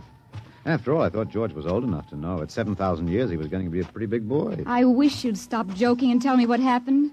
Look out for the step. Well, you remember when the first animals died? The rabbit and the duck? Yeah, and their mates just started to pine and waste away? Yes. Well, that worried the Zan. They wanted to keep the last specimens alive if they could. So finally, I broke down and told them about affection. Affection? Yes. And then I introduced Donald. Donald, who's that? Here we are. Grace, meet Donald. Oh, Walter, please. What does affection have to do with it? That's what the Zan wanted to know. I told him it was love that made the world go round. That having lost his mate, Donald would die immediately unless he had affection and constant petting. Petting? Hmm? I even showed him how. Here, fella, come on. Come here. Yeah. I held Donald in my arms, and I petted him a while. Then I let the Zan take over with the animal in the next cage. What animal? Take a look. You mean this cage? Mm-hmm. Watch out. Don't go too close. Walter, it's a rattlesnake. Yes. Their metabolism made it impossible for them to die of old age, but I had a hunch that they could be poisoned. Then it was the snake that killed the two Zan. Mm-hmm. They never even knew what bit them. Then you outwitted them, Walter. Well, I suppose... I thought you'd just given up. Oh, Walter, I'm so ashamed. You don't have to be. I had given up. I probably wouldn't have fought if you hadn't pushed me. Well, we've got a world to plan. A new world, Grace. I know. We'll have to decide which animals to let out of the zoo and which ones it'd be safer to keep in. But first, there's a bigger problem. What's that? The human race. Oh. We've got to make a decision about that. Pretty important one. Yes, but... It's been a nice race, even if nobody won it. Of course, it may go backward for a while until it gets its breath, but we can save the books and all the most important things and get it started ahead once more. No.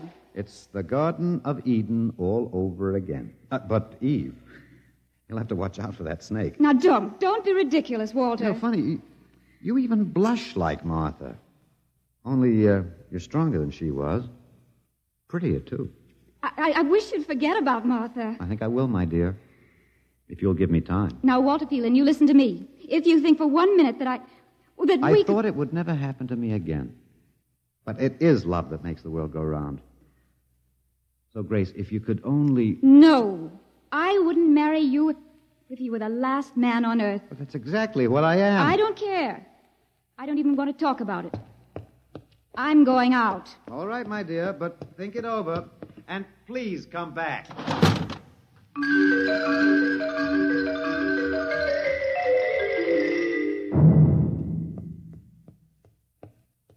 You see, I told you. It wasn't really so horrible, our story. Remember how it goes? The last man on earth sat alone in a room. And then there was a knock on the door. Come in. Come in, Grace, my dear.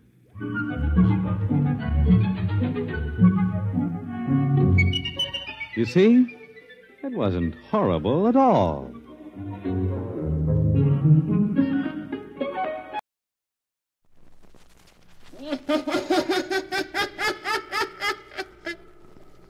The sealed book.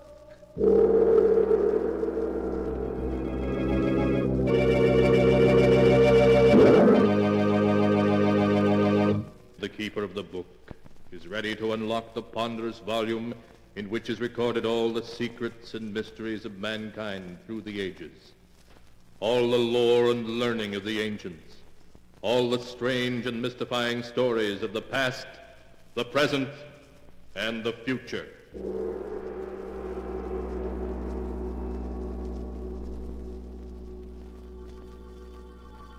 Keeper of the book, what tale will you tell us this time? First, I must unlock the great padlock which keeps the sealed book safe from prying eyes.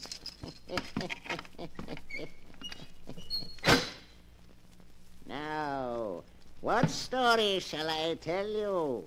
I have here tales of every kind. Tales of murder, of madness, of dark deeds, and of events strange beyond all belief. There. Now let me see. Yes. Here's a tale for you. A dark story of two brothers. One of them killed because he could not help himself. The other one was interested in murder too, but in a very different way. The title of the tale is The Hands of Death. Here is the tale as it is written in the sealed book. It began in San Francisco on a night of thick, suffocating fog.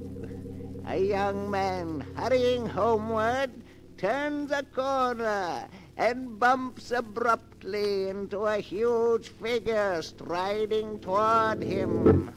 Oh, excuse me. Fog is so thick I didn't see you. It's all right. Tell me, do you live here? Here in San Francisco? Why, yes, I do. Do you know where Edward Morlock lives now? Why, no, I never heard of him.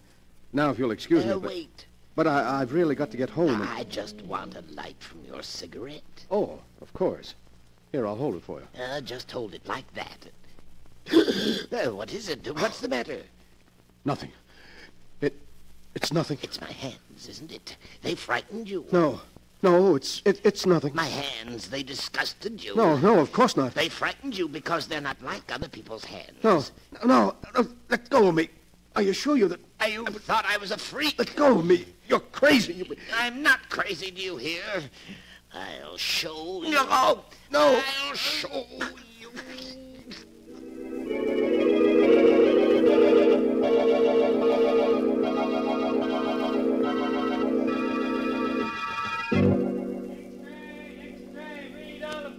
Phantom strangler in San Francisco, victim killed in fire.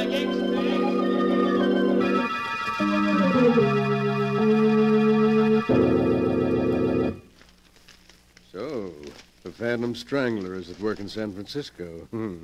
Jennings will be interested in that. I beg your pardon, Mr. Morlock. Huh?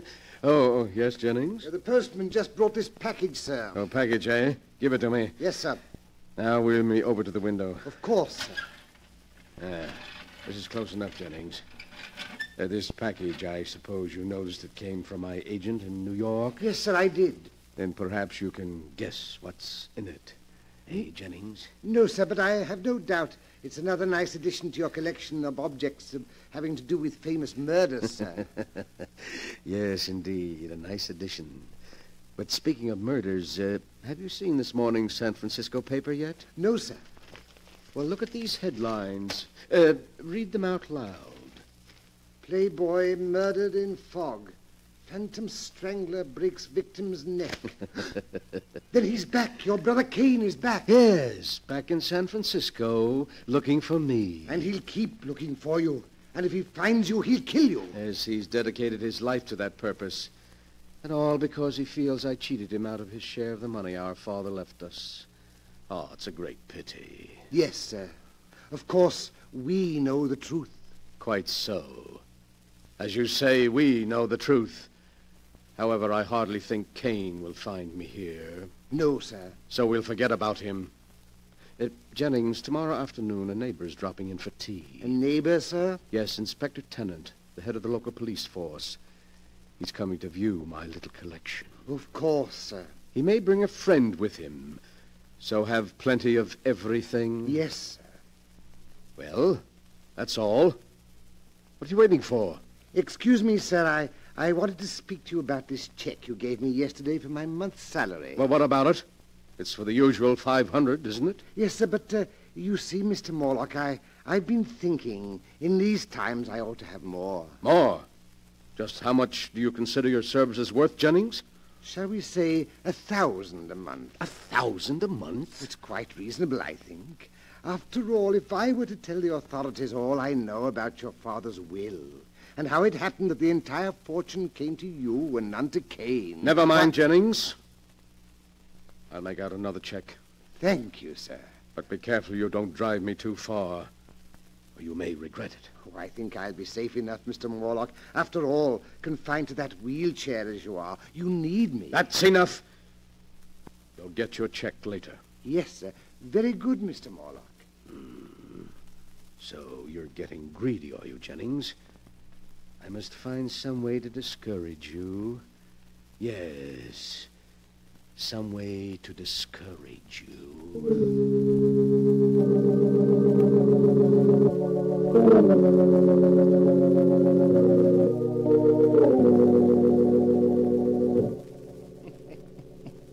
The next afternoon, Edward Morlock, the strange, crippled collector of murder relics, enjoyed himself thoroughly playing host to Police Inspector Tennant and Mr. Norman Smith, a criminologist friend of his.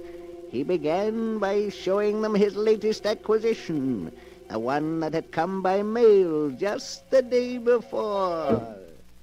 And now, gentlemen, look. A cashmere shawl? Yes, but no ordinary cashmere shawl. Until last month, it was owned by two very old sisters who lived in a dingy house in Baltimore. In Baltimore? Yes. You mean that's the shawl? Exactly, gentlemen. That's the shawl with which the two old ladies were strangled by a sneak thief. Well, I'll be darned. It's a prize worthy even of my collection, which is, I flatter myself, the most complete of its kind ever assembled. Funny hobby, I'd call it. Every man to his taste, Inspector. Murder is your business, but it's my hobby. Now, if you'll just pull back those curtains there, the rest of my collection is on the shelves behind them. These curtains? That's right. Well, I'll be jiggered. This is most interesting, Mr. Morlock. Yes, I knew you'd think so. Look there on the wall. An authentic headsman's axe. It was used in the brutal murder of the Baron de Morlaix, an ancestor of mine in the 15th century. And right there below it is the blood-stained dress worn by one of the victims of Jack the Ripper. And on the next shelf, you see.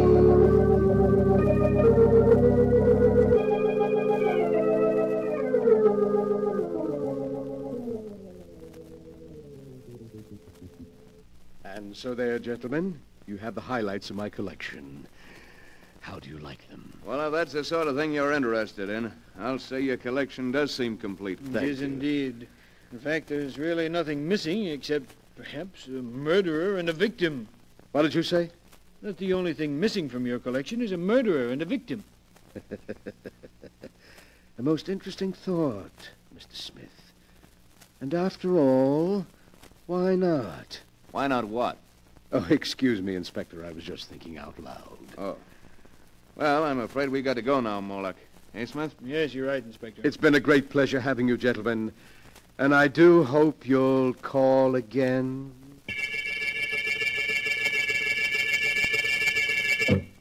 Yes, Mr. Morlock, you rang? Yes, Jennings.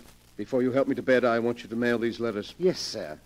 They're to major newspapers in San Francisco and contain a message to be inserted in their personal columns. A message? Yes, to my brother Cain.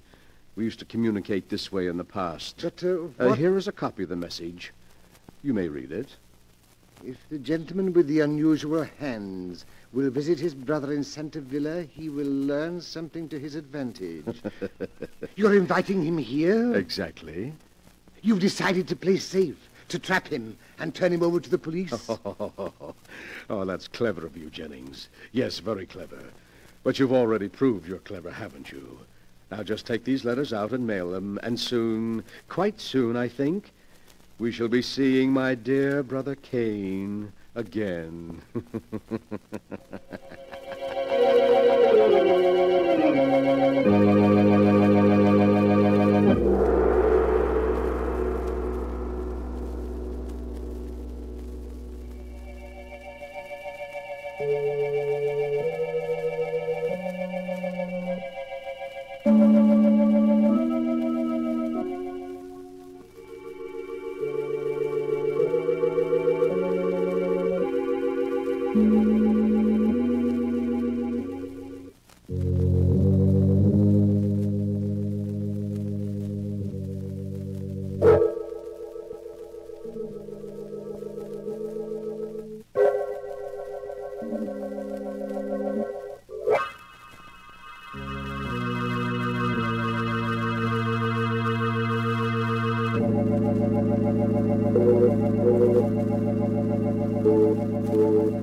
And now for the rest of my story, the hands of death, as it is written in the sealed book. After Edward Morlock had put into effect his plan to bring his brother Cain to him, he sat in his wheelchair and waited, seeming much amused at some secret thought of his own. One day passed, then 2, then 3, and then the newspapers carried strange new headlines. Extra, read all about it. Phantom Strangler in Los Angeles. Extra, read all about it. So Brother Cain was in Los Angeles last night, Jennings. He's getting closer. I shouldn't be surprised if he arrived here tonight. I don't like it. Oh, nonsense, Jennings. You know you've got nothing to fear from Cain. Unless, of course, you're so careless as to make some remark about his hands. I know, but he intends to kill you. I think I'll be able to control him. I want you to bring me a glass of milk. Cain is very fond of milk. Glass of milk? With a triple dose of sleeping powder in it. But I don't understand. Never mind. Just do as I say. What's that? I imagine that's Cain now. Cain? Here, already? Quick. I'll let him in. You get that glass of milk ready. And bring it in when I ring. Yes, sir. When you ring, sir. Oh, come in, Cain. I've unlocked the window. Yes, I'll come in, Edward, now that I've found you at last. Well, I'd hardly say you found me, Cain. I sent for you. It's the same thing. Now I'm where I can put my hands around your throat at last. I'm going to kill you. Do you hear? Kill you. Cain, sit down. What? Sit down. I want to talk to you.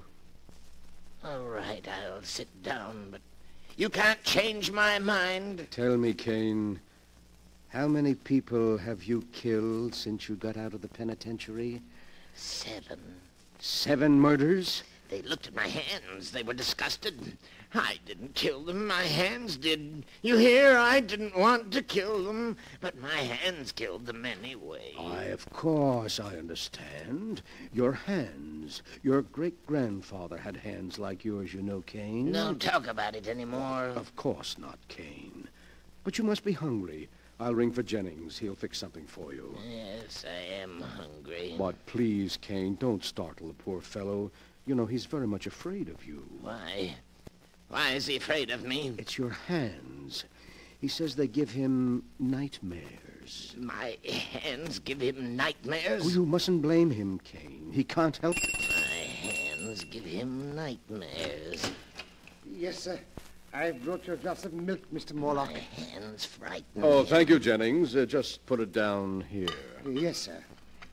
Why are you looking at me like that, Jennings? I'm not looking at you, Mr. Cain. You're looking at my hands. They upset you. They give you nightmares. No, Mr. Cain, that's not true. I'll show you. I'll give you a reason to be afraid of my hands. Mr. Morlock, help me. I'll show you. I'll show Let go, you're you. kidding. Help. There.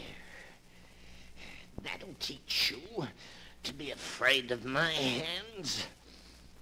You can let him go now, Cain. He's dead. My hands, they've killed again. Yes, he's dead. Oh, you've been very wicked, Cain. I didn't want to kill him. My hands did it. My hands, you hear? You must be quiet now, Cain. You must rest. I didn't want to kill him. Here, drink this milk, then lie down and rest for a while. We'll talk some more in the morning. All right. I'll drink it. I'll take care of everything. That's right, Cain. Lie back and sleep. Sleep soundly.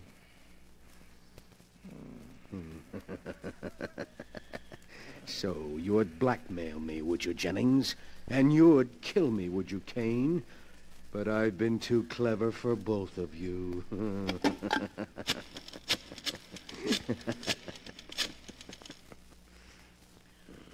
Hello. Hello, police headquarters. Connect me with Inspector Tennant, please. I want to report a murder.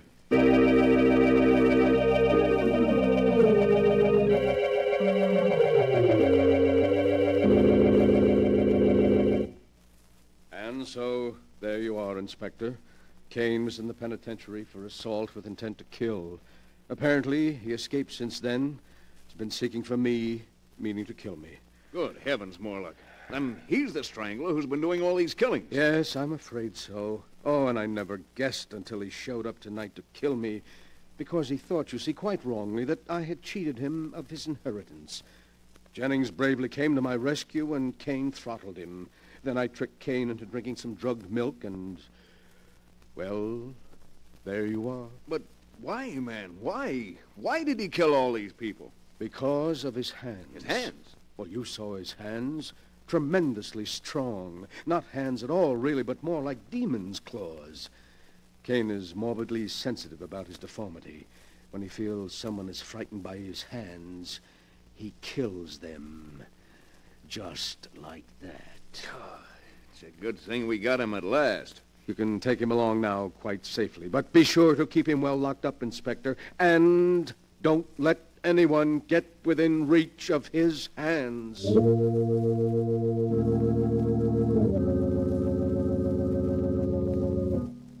A few weeks later, Kane Morlock entered the lethal chamber of the state penitentiary.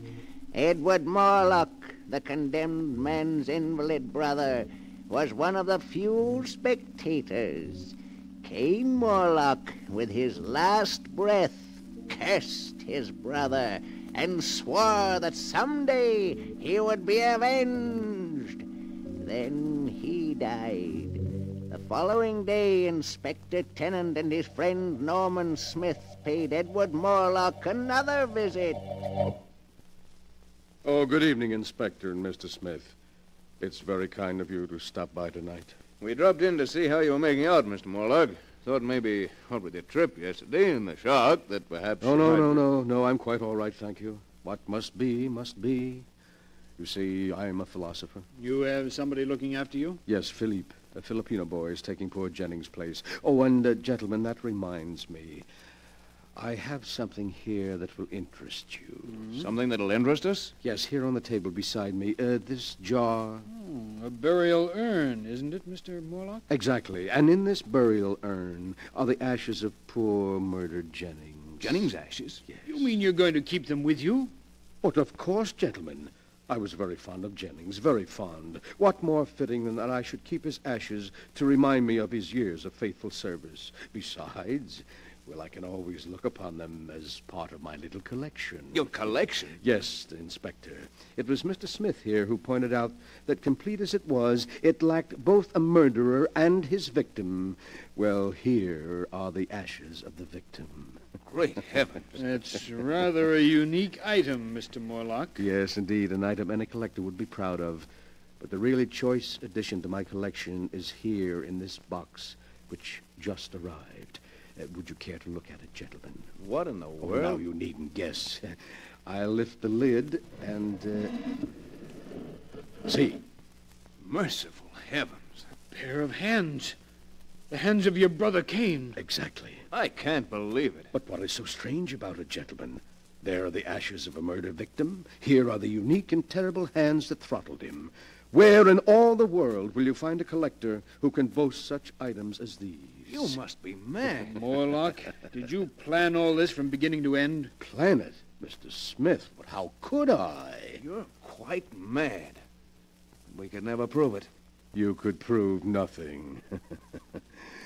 Nothing. Inspector, I think we'd better go. Yes. Come on, let's get out of here before I do something I'd regret. Call again any time, gentlemen. Easily upset, weren't they, Kane?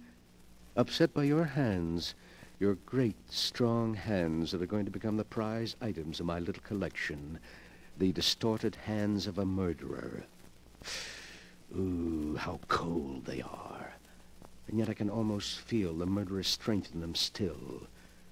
You wanted so bad that you'd close your hands about my throat, didn't you, Kane? But it's too late now. You're dead. And your hands are dead, too. Lifeless. Would you like to see how your hands look at my throat here? I'll place them there for you. See how nicely they fit around my neck. just as if they... No. No. No. Let go of me. Your hands, they're choking me. I can't breathe. Warlock, what is it? Where are you? Inspector, look. They're on the floor. Good Lord. It's Morlock. And... No, it can't be. His brother's hands are clutched around his throat. They've strangled him.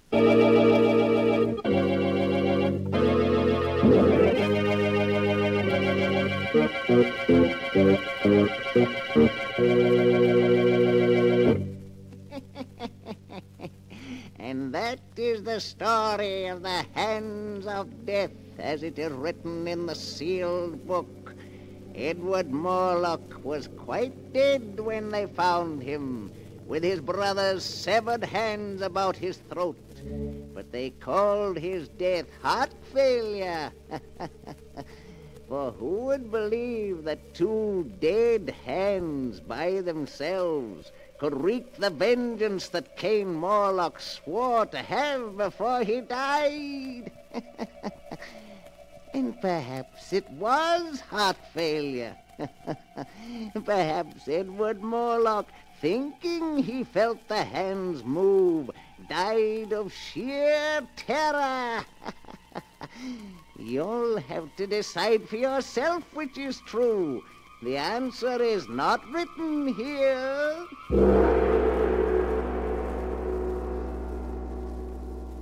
But the sound of the great gong tells me I must lock the book once again.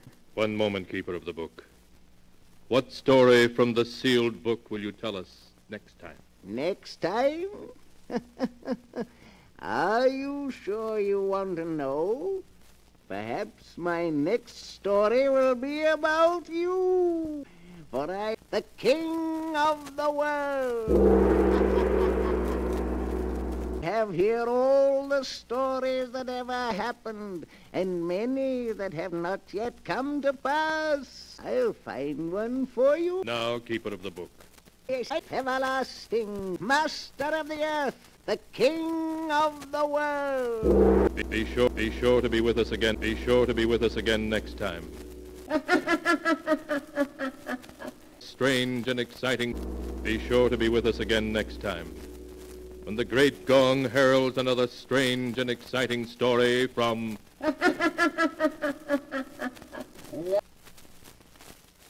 Master King.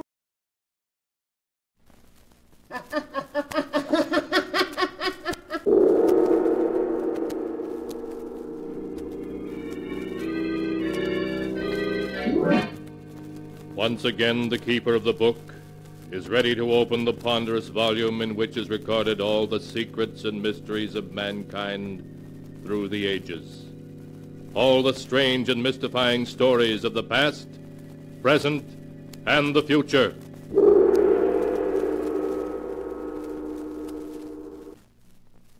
Keeper of the Book, what tale will you tell us this time? What tale shall I tell you? Let me see. Yes. Here's a tale for you. A tale of a man who stole by force the secret of immortality, of life everlasting, and entered into a mad adventure. The title of the tale is King of the World. Here is the tale as it is written in the sealed book. It is late at night, and the wind howls over the desolate countryside. In the darkness, a man runs frantically through the woods, trying to elude his pursuers. I've got to shake him, or it'll mean a 10-year stretch. Stop, or we'll shoot! That's twice they got me in the same arm. Oh, here's a house with a light in it. My only chance. If I stick to these trees, they won't be able to see me. I'm almost there. Here's a door. If it's only unlocked. Oh, it is. Good evening. Now listen. And listen close. A couple of guards from the Horton estate are after me. I'll be behind this door covering you with a rod, so you haven't seen me, you understand? I understand. That must be them. Remember, any tricks, and I'll start blasting. I have no intention of being foolish. Okay, go ahead then. Open the door. Yes? What is it? There's been an attempted theft of the Horton diamond, sir. We chased the crook this way. Have you seen anything of him? Why, no. There hasn't been anyone here tonight. We'll keep on going. Good night. They're gone now. You did all right. I'm glad you're satisfied. Hey, what kind of a place is this? All those machines, bottles, and things. This is my laboratory. What are you, a professor? Yes, you might... Hey, what's that? Why, your nerves are on edge. It's only my Great Dane, Caesar. Come in, Caesar. We have a visitor. Hey, what's he growling at me for? I'm sorry. He always growls at strangers. Don't like him coming towards me that way. Keep him away, will you? Come here, Caesar. He won't listen to you. He's going to spring. Well, this'll stop him. Get him off! My arm! Take him away, will you? Here, Caesar. Here, stop it, I say. Stop it. That's better. I think I'd better put the chain on you, Caesar. Did he hurt you? Look, I put 3 slugs into that dog. Why isn't he dead? He isn't even wounded. You must have missed. You say I missed him, do you? I won't miss him this time. I suppose I missed him that time, eh? Why isn't he dead? Well, the truth is, in this laboratory, I've created a serum that has the power to defeat death. I call it Serum L. L for life. You mean the stuff protects you from a bullet or a knife wound? In a way, yes. Swifter than the eye can see, it heals all wounds. The damage is repaired in a fraction of a second. Yeah. My serum is what protected Caesar. A shot of that stuff and you can't be killed. It sounds screwy, but that dog, 4 slugs and not a mark on him. Look, Professor, I'm going to make a deal with you. A deal? Yeah. I'll let you keep on living if you'll give me a shot of that serum. But that's impossible. It hasn't been perfected What yet. do you mean it hasn't been perfected? It saved the dog, didn't it? Yes, of course, but I'm still in the experimental stage. I don't know how long the serum is effective or the condition in which it leaves the body after it has worn off. You're wasting time, Professor. I'd hate to have to persuade you. I see. You understand the responsibility is all yours. It's all right, Professor. You let me do the worrying. Now, come on, let's have a shot of that stuff. Very well. If you'll roll up your sleeve. Sure. And don't try pulling a fast one, Professor. It won't be healthy. May I ask why you're so anxious to have my serum? Any guy in my racket who can take a slug and not feel it would be top man. I see. Just hold still a moment. All right, go ahead. That's all.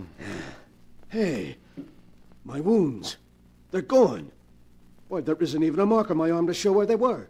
I told you it healed faster than the eye could see. Yeah. It's like a miracle. Think of it. I can't be killed.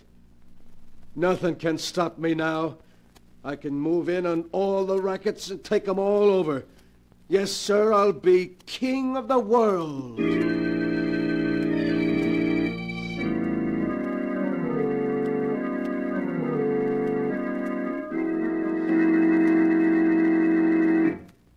Hello, Duke.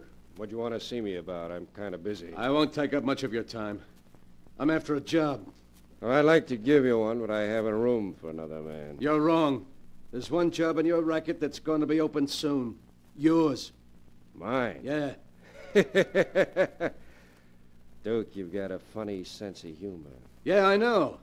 But this is one time I'm not kidding. You better be kidding, or it might not be healthy for you. I don't have to worry about my health anymore. You'd better go while the going's good. I like it here. You're the one who's leaving. Right now. You haven't got a gun, Duke. The boys saw to that. And I have. You're a little nervous, ain't you, Williams? Stay where you are. I'll let you have it. I don't scare easily, not anymore. You asked first. Couldn't have missed. I won't this time. Don't seem to be able to stop me, Williams. I shot you. I tell you I shot you. Why did you fall? Oh, it can't be. I put 6 bullets into you. Why did you fall? Your gun is empty now, Williams. It's just you and me. No, Duke, don't. I'll do anything you say. Stay away, please.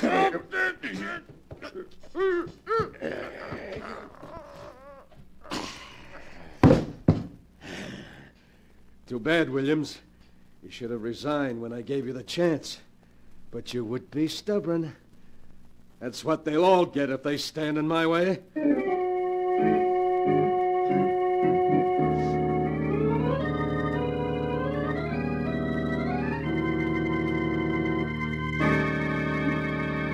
Hello, Mike. Come on in. I'm just totaling up the take for last month. Gonna be quite a haul. Duke, you're headed for trouble. You've been expanding too fast, stepping on too many people's toes. They don't want to get stepped on. They better stay out of my road. They've tried to bump me off a half a dozen times in the past month, and I'm still alive. Duke, what is it that keeps you up even after they put a dozen slugs into you? Your job is to carry out my orders, not to ask questions. Oh, I didn't mean anything by it. I hope you didn't. Now, look, I want you to pick up a fast car. We're going after the Horton Diamond tonight. The Horton Diamond? Yeah. Ah, Duke, that's suicide. We're cleaning up right here. Why risk our necks on a dangerous job? Because I want the Horton Stone. The way I got it figured, we can't miss. Remember, their guns can't stop me.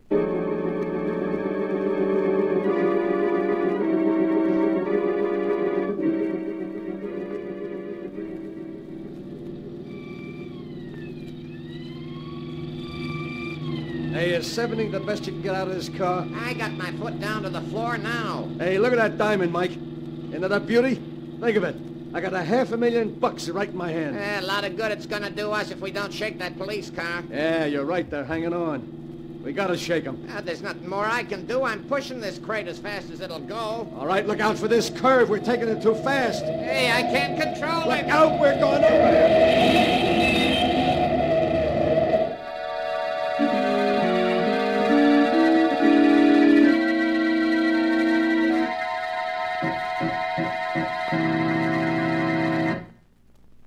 Look at that car, will you? They must have been doing all of 70 when they crashed. Yeah, they'll sure have a hard time identifying this guy behind the wheel. What a mess. What about the other guy? Let's have a look. Say, there isn't a mark on him. He's unconscious, but he doesn't appear to be hurt at all. But he must be after a crash like this. Take a look for yourself. I tell you, this guy is going to live. A lot of good it'll do him. After killing 2 guards of the Horton estate, he's headed for the electric chair.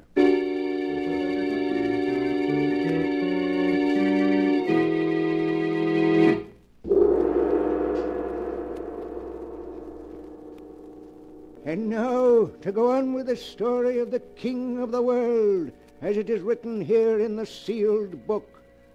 Duke Farson, having been duly tried and sentenced for the murders he committed, is being strapped into the electric chair. Warden, you're wasting your time. This isn't the last mile from me. I'm one guy you can't fry. All right, Richards, we can proceed now.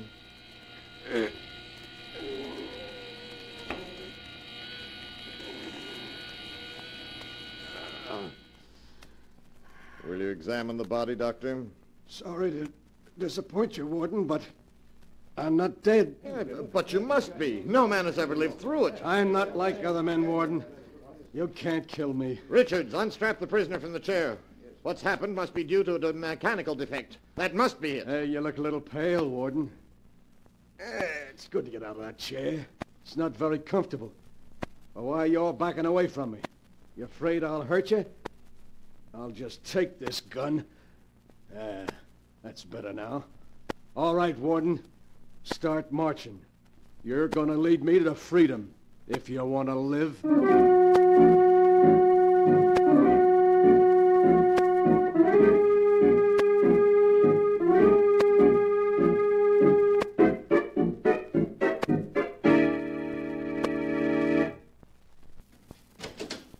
Duke. Let me in, Joe. Quick. That's better. Hey, you look as though you'd seen a ghost, Joe. The papers are full of stories about your escape. They say the juice was turned on, and yet when it was over, you got up and walked away. Yeah, that's right. I told him I was one guy too big to be killed. Look, Duke, I can't afford any trouble with the cops. You know I'm a 3-time loser. Shut up. I'm still giving orders. You'll do as I say. The cops can only send you up for life. I can do worse. Don't talk like that, Duke. You know you can count on me. I'll do anything you say. You'd better. I'm going to hole up here for a couple of weeks until the heat's off. Meanwhile, I'm going to make plans, big plans. I'm bigger than just being the king of the underworld. If I organize things right, there's no reason I can't use the underworld to take over the rest of the world. Yeah, that would make me king of the world. Wouldn't be hard to either. Why is that clock so loud? I can't even hear myself talk. What clock? There isn't any in this apartment. Are you deaf? Can't you hear it? No, Duke, honest. I don't hear a thing. You must be imagining things. I don't know. I don't hear it so loud now either. Yeah, I guess maybe it was my imagination. Yet I could have sworn. Well, never mind. I got other things to think of. Big things.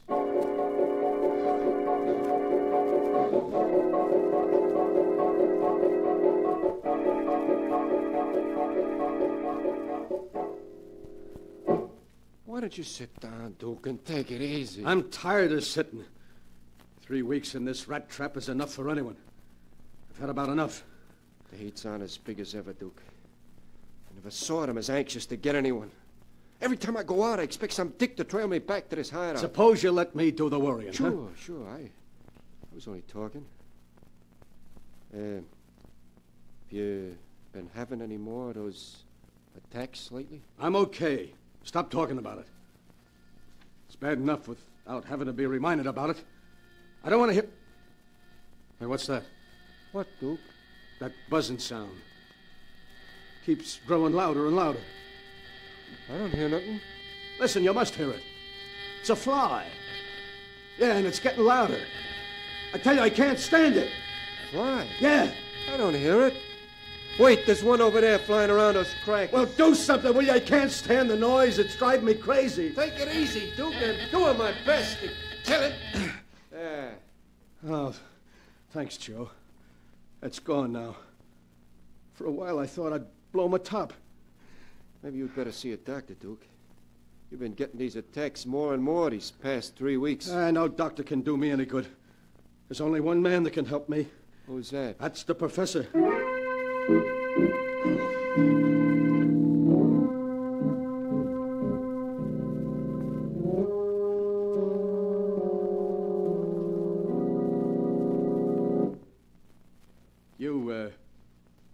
You remember me, don't you, Professor? Yes, of course. I've been reading quite a bit about you in the papers lately, Mr. Farson. Your serum was all right, Professor. It saved me from being electrocuted, but I don't know, these last 3 weeks, something's happened, and I don't like it. Suppose you tell me about it. I keep getting attacks. Maybe I'm listening to the radio. Everything's fine. Then all of a sudden it grows louder, as though someone was turning it on full blast. Mm-hmm. It pounds on my head until I think I'm going crazy. Professor, I can't stand it. You gotta help me. You recall that when you asked for my serum, I told you it hadn't been perfected? Well? That I didn't know what effect it would have on the human body? Yeah, I know, but you gotta help me now. I can't go on this way. I keep waiting for the next attack. Each one is worse than the last. You remember my Great Dane Caesar, don't you? Yeah, sure. He tried to take a piece out of my throat, didn't he? I'll open this trap door. You can see him in the cellar. Huh? There he is, Mr. Farson. Well, what's wrong with him? Why does he keep whining like that? Caesar, too, received an injection of the serum, Mr. Farson, 6 months before you received yours. Yeah? Now, every sound he hears is 100-fold greater. I'm speaking to you in normal tone of voice. Yet to Caesar, I'm shouting unbearably loud. You mean that... Caesar has passed into a condition where every sound is sheer torment. To be quite frank, he went insane 3 months ago. Oh. Well, why don't you kill him? Put him out of his misery. You forget, Mr. Farson, that the serum still protects him from death. He can't die. And is that what'll happen to me in a few months? Yes, I'm sorry to say. But, Professor, there must be something you can do. Maybe you got another serum, huh? Anything. I've got money. I'm sorry, but it isn't a question of money. I can offer you no help. I can't go on this way, waiting for each new attack. And then in the end, if only there was an end, if only I could die. Possibly there is a way out. There is? Tell me. I'll do anything. Well, as you know, my serum can prevent death from a dozen bullet wounds. But there might be one way its great healing powers could be defeated. Yeah, which way is that? If you were to use an explosive, a powerful explosive, you might blow yourself up into so many pieces that the serum would no longer be able to defeat death. Yeah. Yeah, I see what you mean. One of the mob once had an accident with Nitro. They never found a trace of him. Yeah. Yeah, Nitro. That would do the trick. Yes, quite possibly. If the attacks continue and they're beyond endurance, it may be your one way of escape. My one way of escape? Once I thought that with your serum, I'd come to rule the world. Now I'm looking for a way out of it.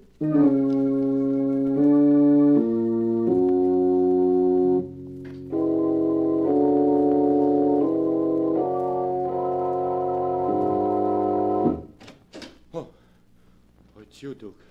Yeah. You expecting someone else? No, of course not.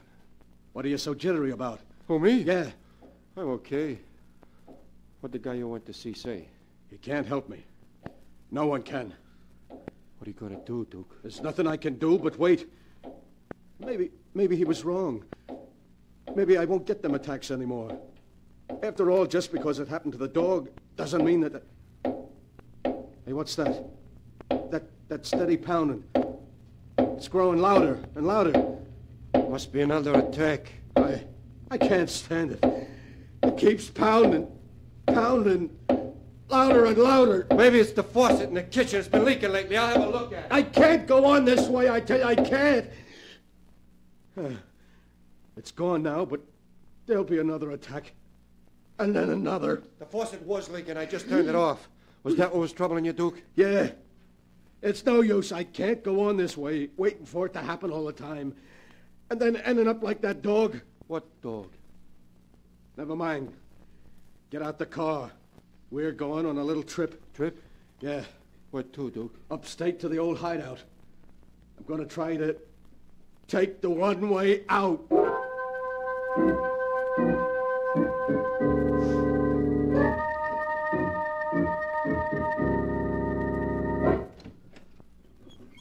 Duke, won't you tell me what we come to this old place for? You'll see. Come on. What are you looking around for? Nothing. Nothing at all. Have you got the shovel? Yeah. Won't you at least tell me what we need the shovel for? You're going to do some digging for me in the cellar. There's something buried in the cellar? Yeah, nitro. All right, here's the cellar door. Nitro? You mean that's what's buried down there? Yeah. We stored it here for safe-cracking jobs. Now I got a better use for it. You are going to get me to dig it up. It'd be suicide. You see this gun, don't you, Joe? You haven't much choice. Now start down those steps.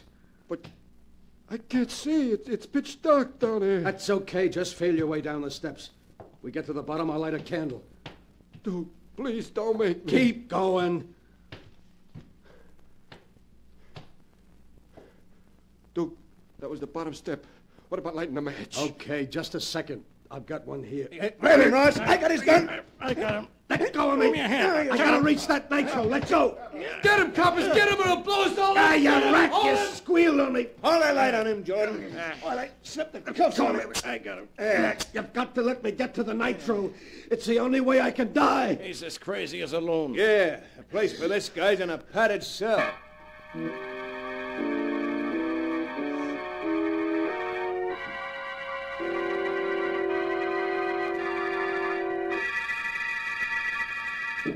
All right, Farson, in you go. All right. There. You won't be able to hurt yourself in that nice padded cell. And you won't be able to hear any of those loud noises again either. No noises. There aren't any radios or watches or automobile horns that can bother you in that cell. Yeah. It's guaranteed 100% soundproof. Now be a good boy. Oh, you gotta let me go. I want to die, do you hear? You can't let me live and suffer these attacks. Let me out of here. Let me out, do you hear? I can't stay. Oh, it's starting again. Another attack. It's growing louder and louder. A steady pounding. Oh, it's my heart beating. growing louder and louder. I can't stop it. I can't stop it. I can't stop it.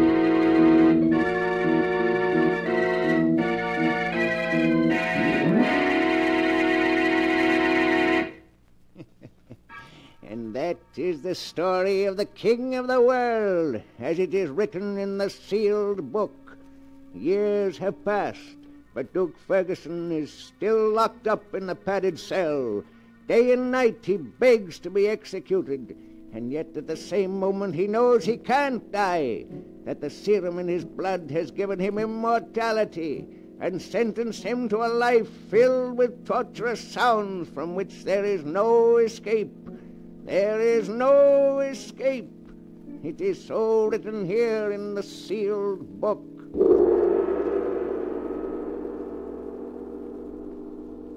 But the sound of the great gong tells me I must close the great book once again.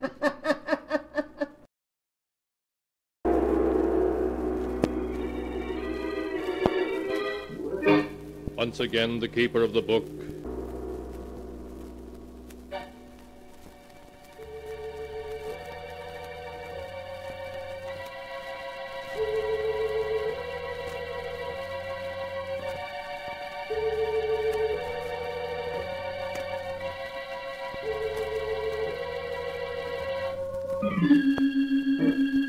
Keeper of the book.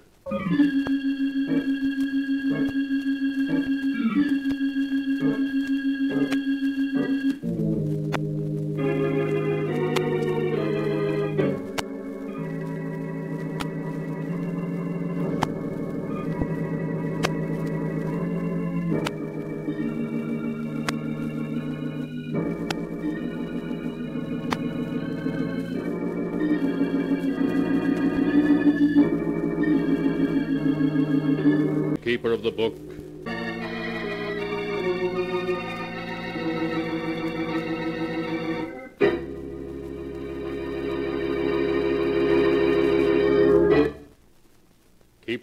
What tale shall I tell you? Strange beyond all belief. Yes, here's a tale for you. The strange tale of an old woman and of 3 heirs greedy for her millions. A tale I call Death Spins a Web.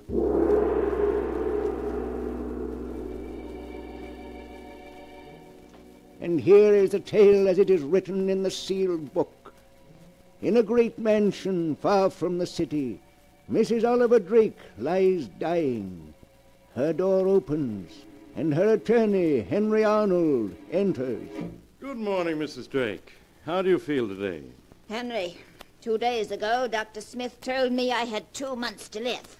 Well, that's how I feel. Like somebody who has 2 months to live. You take it well, Mrs. Drake. Tell me, have those 3 worthless grandchildren gotten here yet? Blanche and Vivian have. They're outside in the hall now. But you want to see them? I don't want to see them, no. But I will. We have things to talk over. Of course. I'll send them in. Your grandmother will see you now. Oh, thank you. Oh, Granny, darling, it's so nice to see you again. Why, you don't look sick at all. That must be quite a disappointment to you, Vivian. Dear Granny, it's so good to see you again. How are you, darling? Dr. Smith says I may live for another 10 years. Now, Blanche, you mustn't look so downcast. Perhaps I can arrange to die sooner. Why, Granny, you know I didn't mean any... Hello, Granny. Sorry I'm late. Our family playboy has arrived. Chris, these are your cousins, Blanche and Vivian. Well, I'm very happy to meet both of you. Strange, Chris, that we've never met before. We've been to so many of the same places. Monte Carlo, Paris, Deauville. I'm sorry that we didn't, Blanche. Until now, I had no idea that I had such a beautiful cousin. Chris, I'm Vivian, one of your unknown polo admirers. I saw you play at Bentonhurst last year. You were magnificent.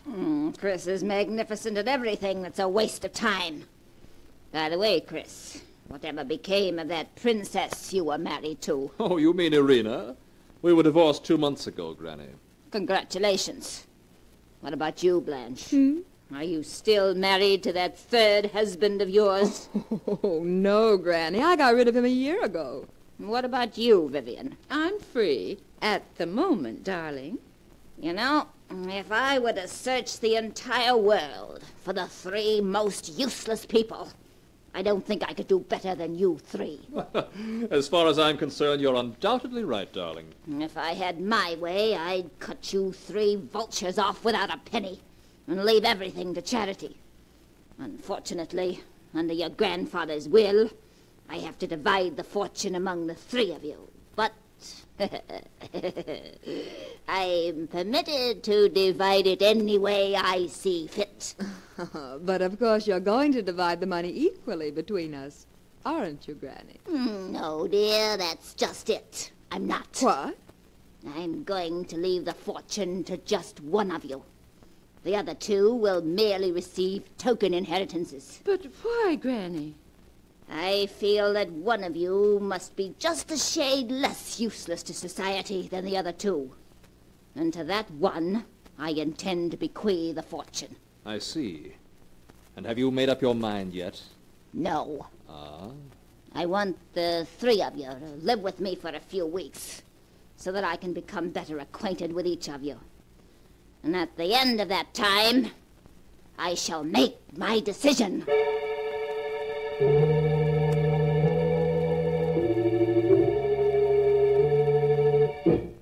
In the days that followed, Blanche, Vivian, and Chris spent a good deal of time with their grandmother.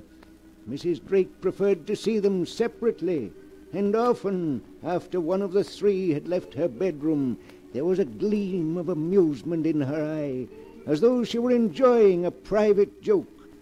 Chris, meanwhile, working on a plan of his own, also saw a lot of his beautiful cousins separately. Oh, Chris, isn't it beautiful out here? You're very beautiful, Blanche. As beautiful as the night itself. You don't have to say that, Chris, just because there's a full moon. It's not the moon. Darling, life hasn't been the same since I met you. The moment our eyes met, I was lost. Oh, Chris. Chris, I felt the same way. Only I didn't think you did. But I do, darling. Then you're going riding with Vivian each morning doesn't mean anything? Oh, of course not. You're the one I love, and always will. Oh, Chris. Chris, I do so want to believe you. I've been so unhappy. None of my husbands ever understood me. But I do, darling. And I love you very much. Oh. Oh. You know that now, don't you? Yes, Chris. Yes. I do.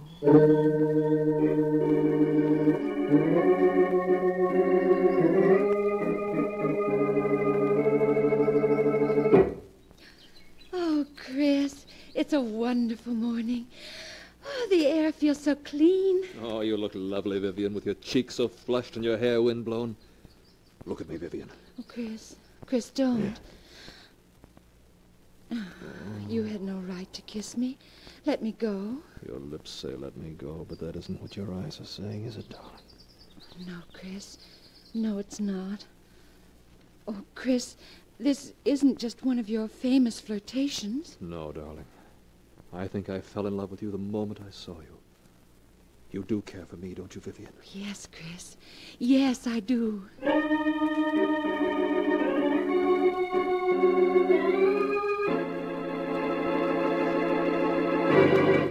I understand you want to see me, Granny.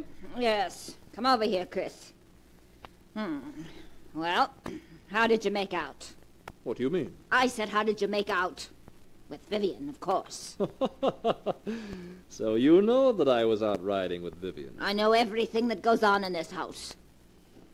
Vivian may not know that you took Blanche for a walk down by the lake last night, but I know. Oh, now, Granny, you're not going to give my little game away, are you? Oh, no, Chris, no. I find it very enjoyable watching an unmitigated scoundrel make love to 2 women at the same time. Well, after all, Granny, if you don't leave me the fortune, I have no choice but to marry whichever one of them inherits it. But they're such stupid women, Chris. You yourself are a rogue, but at least an amusing one. But those women... And that's the reason you ought to leave me the fortune, Granny. It's a pity I'm not 20 years younger, isn't it, Chris? Then your charm might have some effect upon me. Yes, you're quite right. Well, Chris, you'd better get back to Blanche and Vivian. After all, one of them might be an heiress, and heiresses demand attention.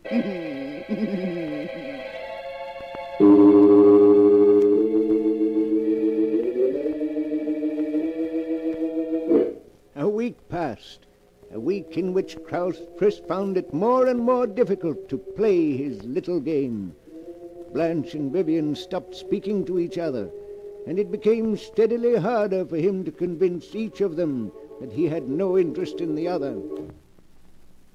Good morning, darling. Oh, hello, Blanche. What? Aren't you even going to kiss me? Of course, dear. Oh, Chris, I do love you so. This past week has been heavenly. Chris, you do love me, don't you? Darling, what a question. You know there couldn't be anyone for me but you. Then why do you spend so much time with Vivian? That's how I keep tabs on her. What?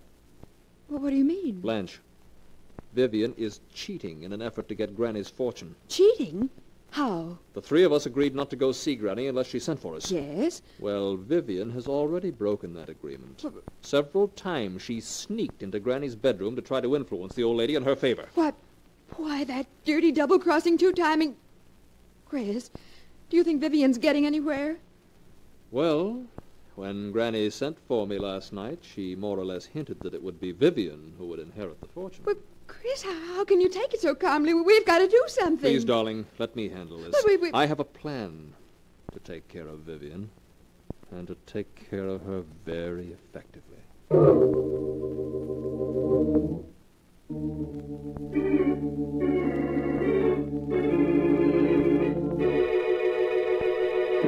Hello, Vivian. How are you, darling? Let go of me, Chris. Let go. But what's wrong, darling? Aren't you afraid Blanche may be wondering where you are? Oh, so that's it. Yes, that's it. Vivian, listen to me. Whatever time I've spent with Blanche hasn't been because I wanted to. All I've been doing is protecting our interests. Protecting our interests? You may not know it, but Blanche has broken the agreement the three of us had. She's been sneaking in to see Granny behind our backs. Why, that low-down, conniving, peroxide blonde. That's the reason I've spent so much time with Blanche. To learn if Granny is being influenced by her. And is she, Chris? Blanche seems to feel certain she's going to inherit the fortune. Oh, Chris, what are we going to do? You can do as you please. After I've spent days with that hag trying to protect our interests and ensure our future happiness, you accuse me of making love to her. I didn't say that. Well, you intimated as much. Oh, please, Chris, don't be angry. I'm terribly sorry I lost my temper. Oh, please say you forgive me, darling. Please. I'll never doubt you again.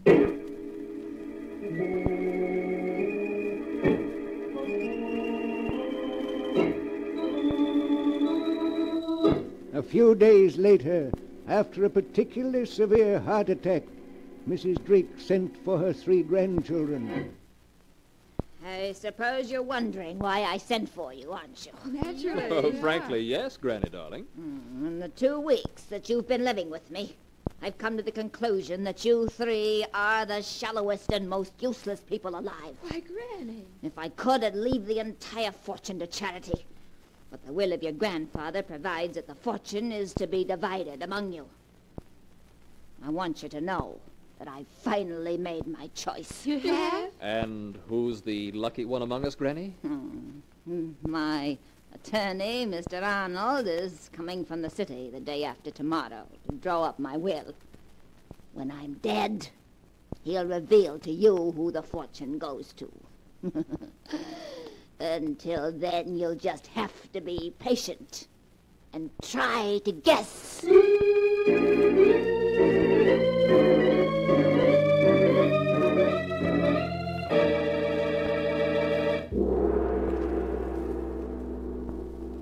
For several days, Blanche and Vivian and Chris have waited in suspense to learn their grandmother's decision as to who is to inherit her money. Then one morning, looking very upset, Chris seeks out his cousin Blanche. Blanche. Chris, well, what is it? Is anything wrong? Everything's wrong. What is it? Chris, tell me. Early this morning, Granny sent for me. I managed to wheedle out of her who the fortune is going to. You did? Oh, Chris, who's going to get it? Vivian. Vivian. Yes. We're each to receive $5,000 while she gets millions. Oh, Chris. Chris, it's not fair. Oh, shh. Don't cry, darling. I could stand the thought of losing the fortune. If it weren't that I'd lose you also. Chris, what are you saying? We'll always be together. Oh, darling, there's no use pretending. If we're both penniless, we can't get married. Oh, Chris, it wouldn't matter if we were penniless. Really, it wouldn't. That's what you say now, Blanche, but I know better. Oh, no. Both of us are too used to luxury to do without it. And listen, if somehow Vivian failed to inherit the fortune, it would mean that either you or I would be bound to. In either case, we could get married and have our chance for happiness. Yes, you're right.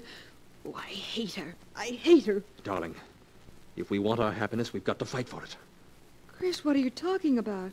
If something were to happen to Vivian, our worries would be over. Chris, you don't mean... Oh, no. Darling, the happiness of two people is more important than that of one. And we could be so happy together. I can't bear the thought of giving you up. Oh, Chris. But murder... We'll be caught. Not if we're clever, darling. Now listen. This afternoon, suggest to Vivian that the two of you take the canoe and paddle to the other end of the lake. When you get about a mile from shore, you'll see me approaching in the motorboat. That will be the moment for you to tip the canoe over. Tip the canoe over? Yes. Then I'll pick you up and bring you back to the dock. As for Vivian, it was a simple case of drowning. By the time I reached the overturned canoe, she had gone under. You were the only survivor. Oh, Chris, I'm so frightened. Well, will you do it? Yes. I'll do it. If you want me to.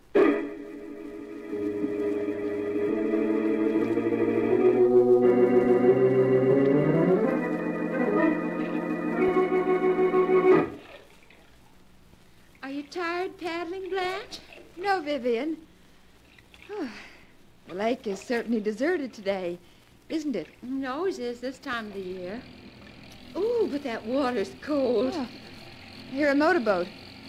Oh, look, it's Chris. He's coming after us. Hello, you two. Who wants a lift? Let's just ignore him, Vivian. All right. We'll pretend he isn't there. He expects us to admit we're tired. Shall we change places? I'm tired of paddling in the stern. All right, if you like. But be careful. These canoes tip very easily. Yes, I know. Now you work your way slowly toward the stern while I make for the bow. Okay. Now, we have to slide past each other. This is a tricky part to changing places in a canoe. Blanche, look out. You're rocking the canoe. Oh, I can't help it. Look out. We're going over. Hey, what happened to you two? Chris, pick me up. Come over here and I'll help you into the boat. Chris, where are you? Here I am, Vivian. Chris, it's 30 yards to the boat. I can't swim that far. Chris, pick me up. My clothes are dragging me under. Swim to the boat and I'll pick you up. Oh, Chris, don't let me drown. Chris. Chris. It's only another 20 yards, Blanche. Oh, Chris, my clothes, they're so heavy. I'm getting so tired. Just a few more yards, darling. A few more yards. I couldn't swim beyond that if my life depended on it. I'm afraid you may have to, darling. Chris! Chris, come back! Chris, don't let me drown! Chris! Chris, no!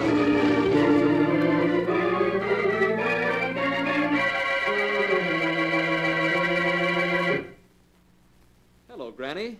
How are you? Have the police left yet? Yes, Granny. They asked me to convey their condolences over the tragic loss of your granddaughters.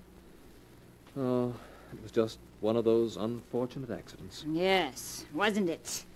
It's a pity you weren't able to get there in time to save them, Chris. I shall never forgive myself for that, Granny. I'm sure you won't. Well, Mr. Arnold is waiting to see me about drawing up my will and naming my heir. But I no longer seem to have a choice in the matter. I must give you credit, Chris. You worked the whole thing out like a master. Why, Granny, whatever are you talking about? You may have fooled Blanche and Vivian and the police to boot, but not me, Chris. What do you mean? Chris, do you remember when the thought first occurred to you that with Blanche and Vivian gone, you would inherit all? Why, Granny. It was when you met your cousins for the first time in this room. The thought occurred to you because I said, it's a pity there isn't only one of you. Then I wouldn't have to bother deciding who should inherit the fortune. Come to think of it, I do recall your saying something to that effect. And when I did, your head came up and you stared at the two women, and then you smiled. And I knew exactly what you were going to do. Of course, this is all nonsense, but if you say you knew what I was going to do, why didn't you stop me? Because I wanted to see happen what did happen. But if you wanted me to inherit the fortune, why didn't you promise to leave it to me in your will without... Without forcing you to do what you did? Yes. My dear Chris, for reasons of my own, I wanted it to be quite impossible for those two vicious, stupid women to inherit my money. And equally impossible for you. Well, whether you want me to inherit the fortune or not, I'm going to. Oh, are you? Yes. Under Grandfather's will, there's no way you can prevent me from inheriting it. It's mine, come what may. Oh, is it? Yes. What are you laughing at? You fool. There isn't any fortune. What are you saying? There are millions. There's nothing. Absolutely nothing. Everything your grandfather left was lost in the Depression. No, that can't be. You're lying. Lying, am I? I've been paying the servants my doctor bills and other expenses by selling what few pieces of jewelry I had left. I have nothing now, nothing. No. In fact, I shouldn't even be surprised if you had to pay my funeral expenses. You witch! You planned this all from beginning to end. Getting the three of us here. Speaking of leaving the fortune to one of us, driving me on to drown the two of them. Yes, that's right. And I can't recall ever having had so much fun in all my life. Well, you won't be having it much longer. You made a mistake in playing me for the fool. I don't think so. You did exactly as I knew you would. Everything I expected came about. It did it? Did you expect this also? You didn't expect this, did you? Well, why don't you laugh now? You'll never play anybody else for a fool. Drake, is anything wrong? I thought I heard... Good heavens, Mr. Drake, let go of her. Let go, do you hear? Let go. One thing she didn't count on. Let go of her. There. You can have her. She'll never play another little game like that. Mrs. Drake. Mrs. Drake. She's dead. No more than she deserved. Chris, what did you do it for? Murdering a helpless old woman. It's madness. Helpless, was she? Why, she tricked me into believing she had a fortune. Tricked me into killing to get it. What are you talking about? She tricked you into believing she had a fortune. She does have a fortune. You're lying. She said there wasn't a cent of the fortune left. You must have misunderstood her.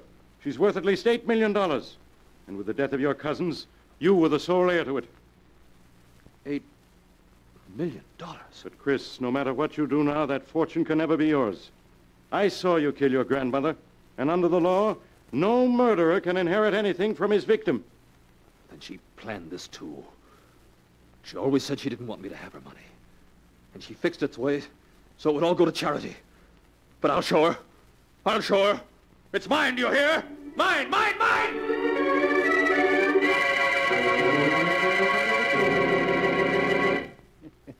So in the end, old Mrs. Drake defeated her 3 greedy grandchildren after all. But what a strange way to disinherit anybody. It looks as if murder ran in the family, doesn't it?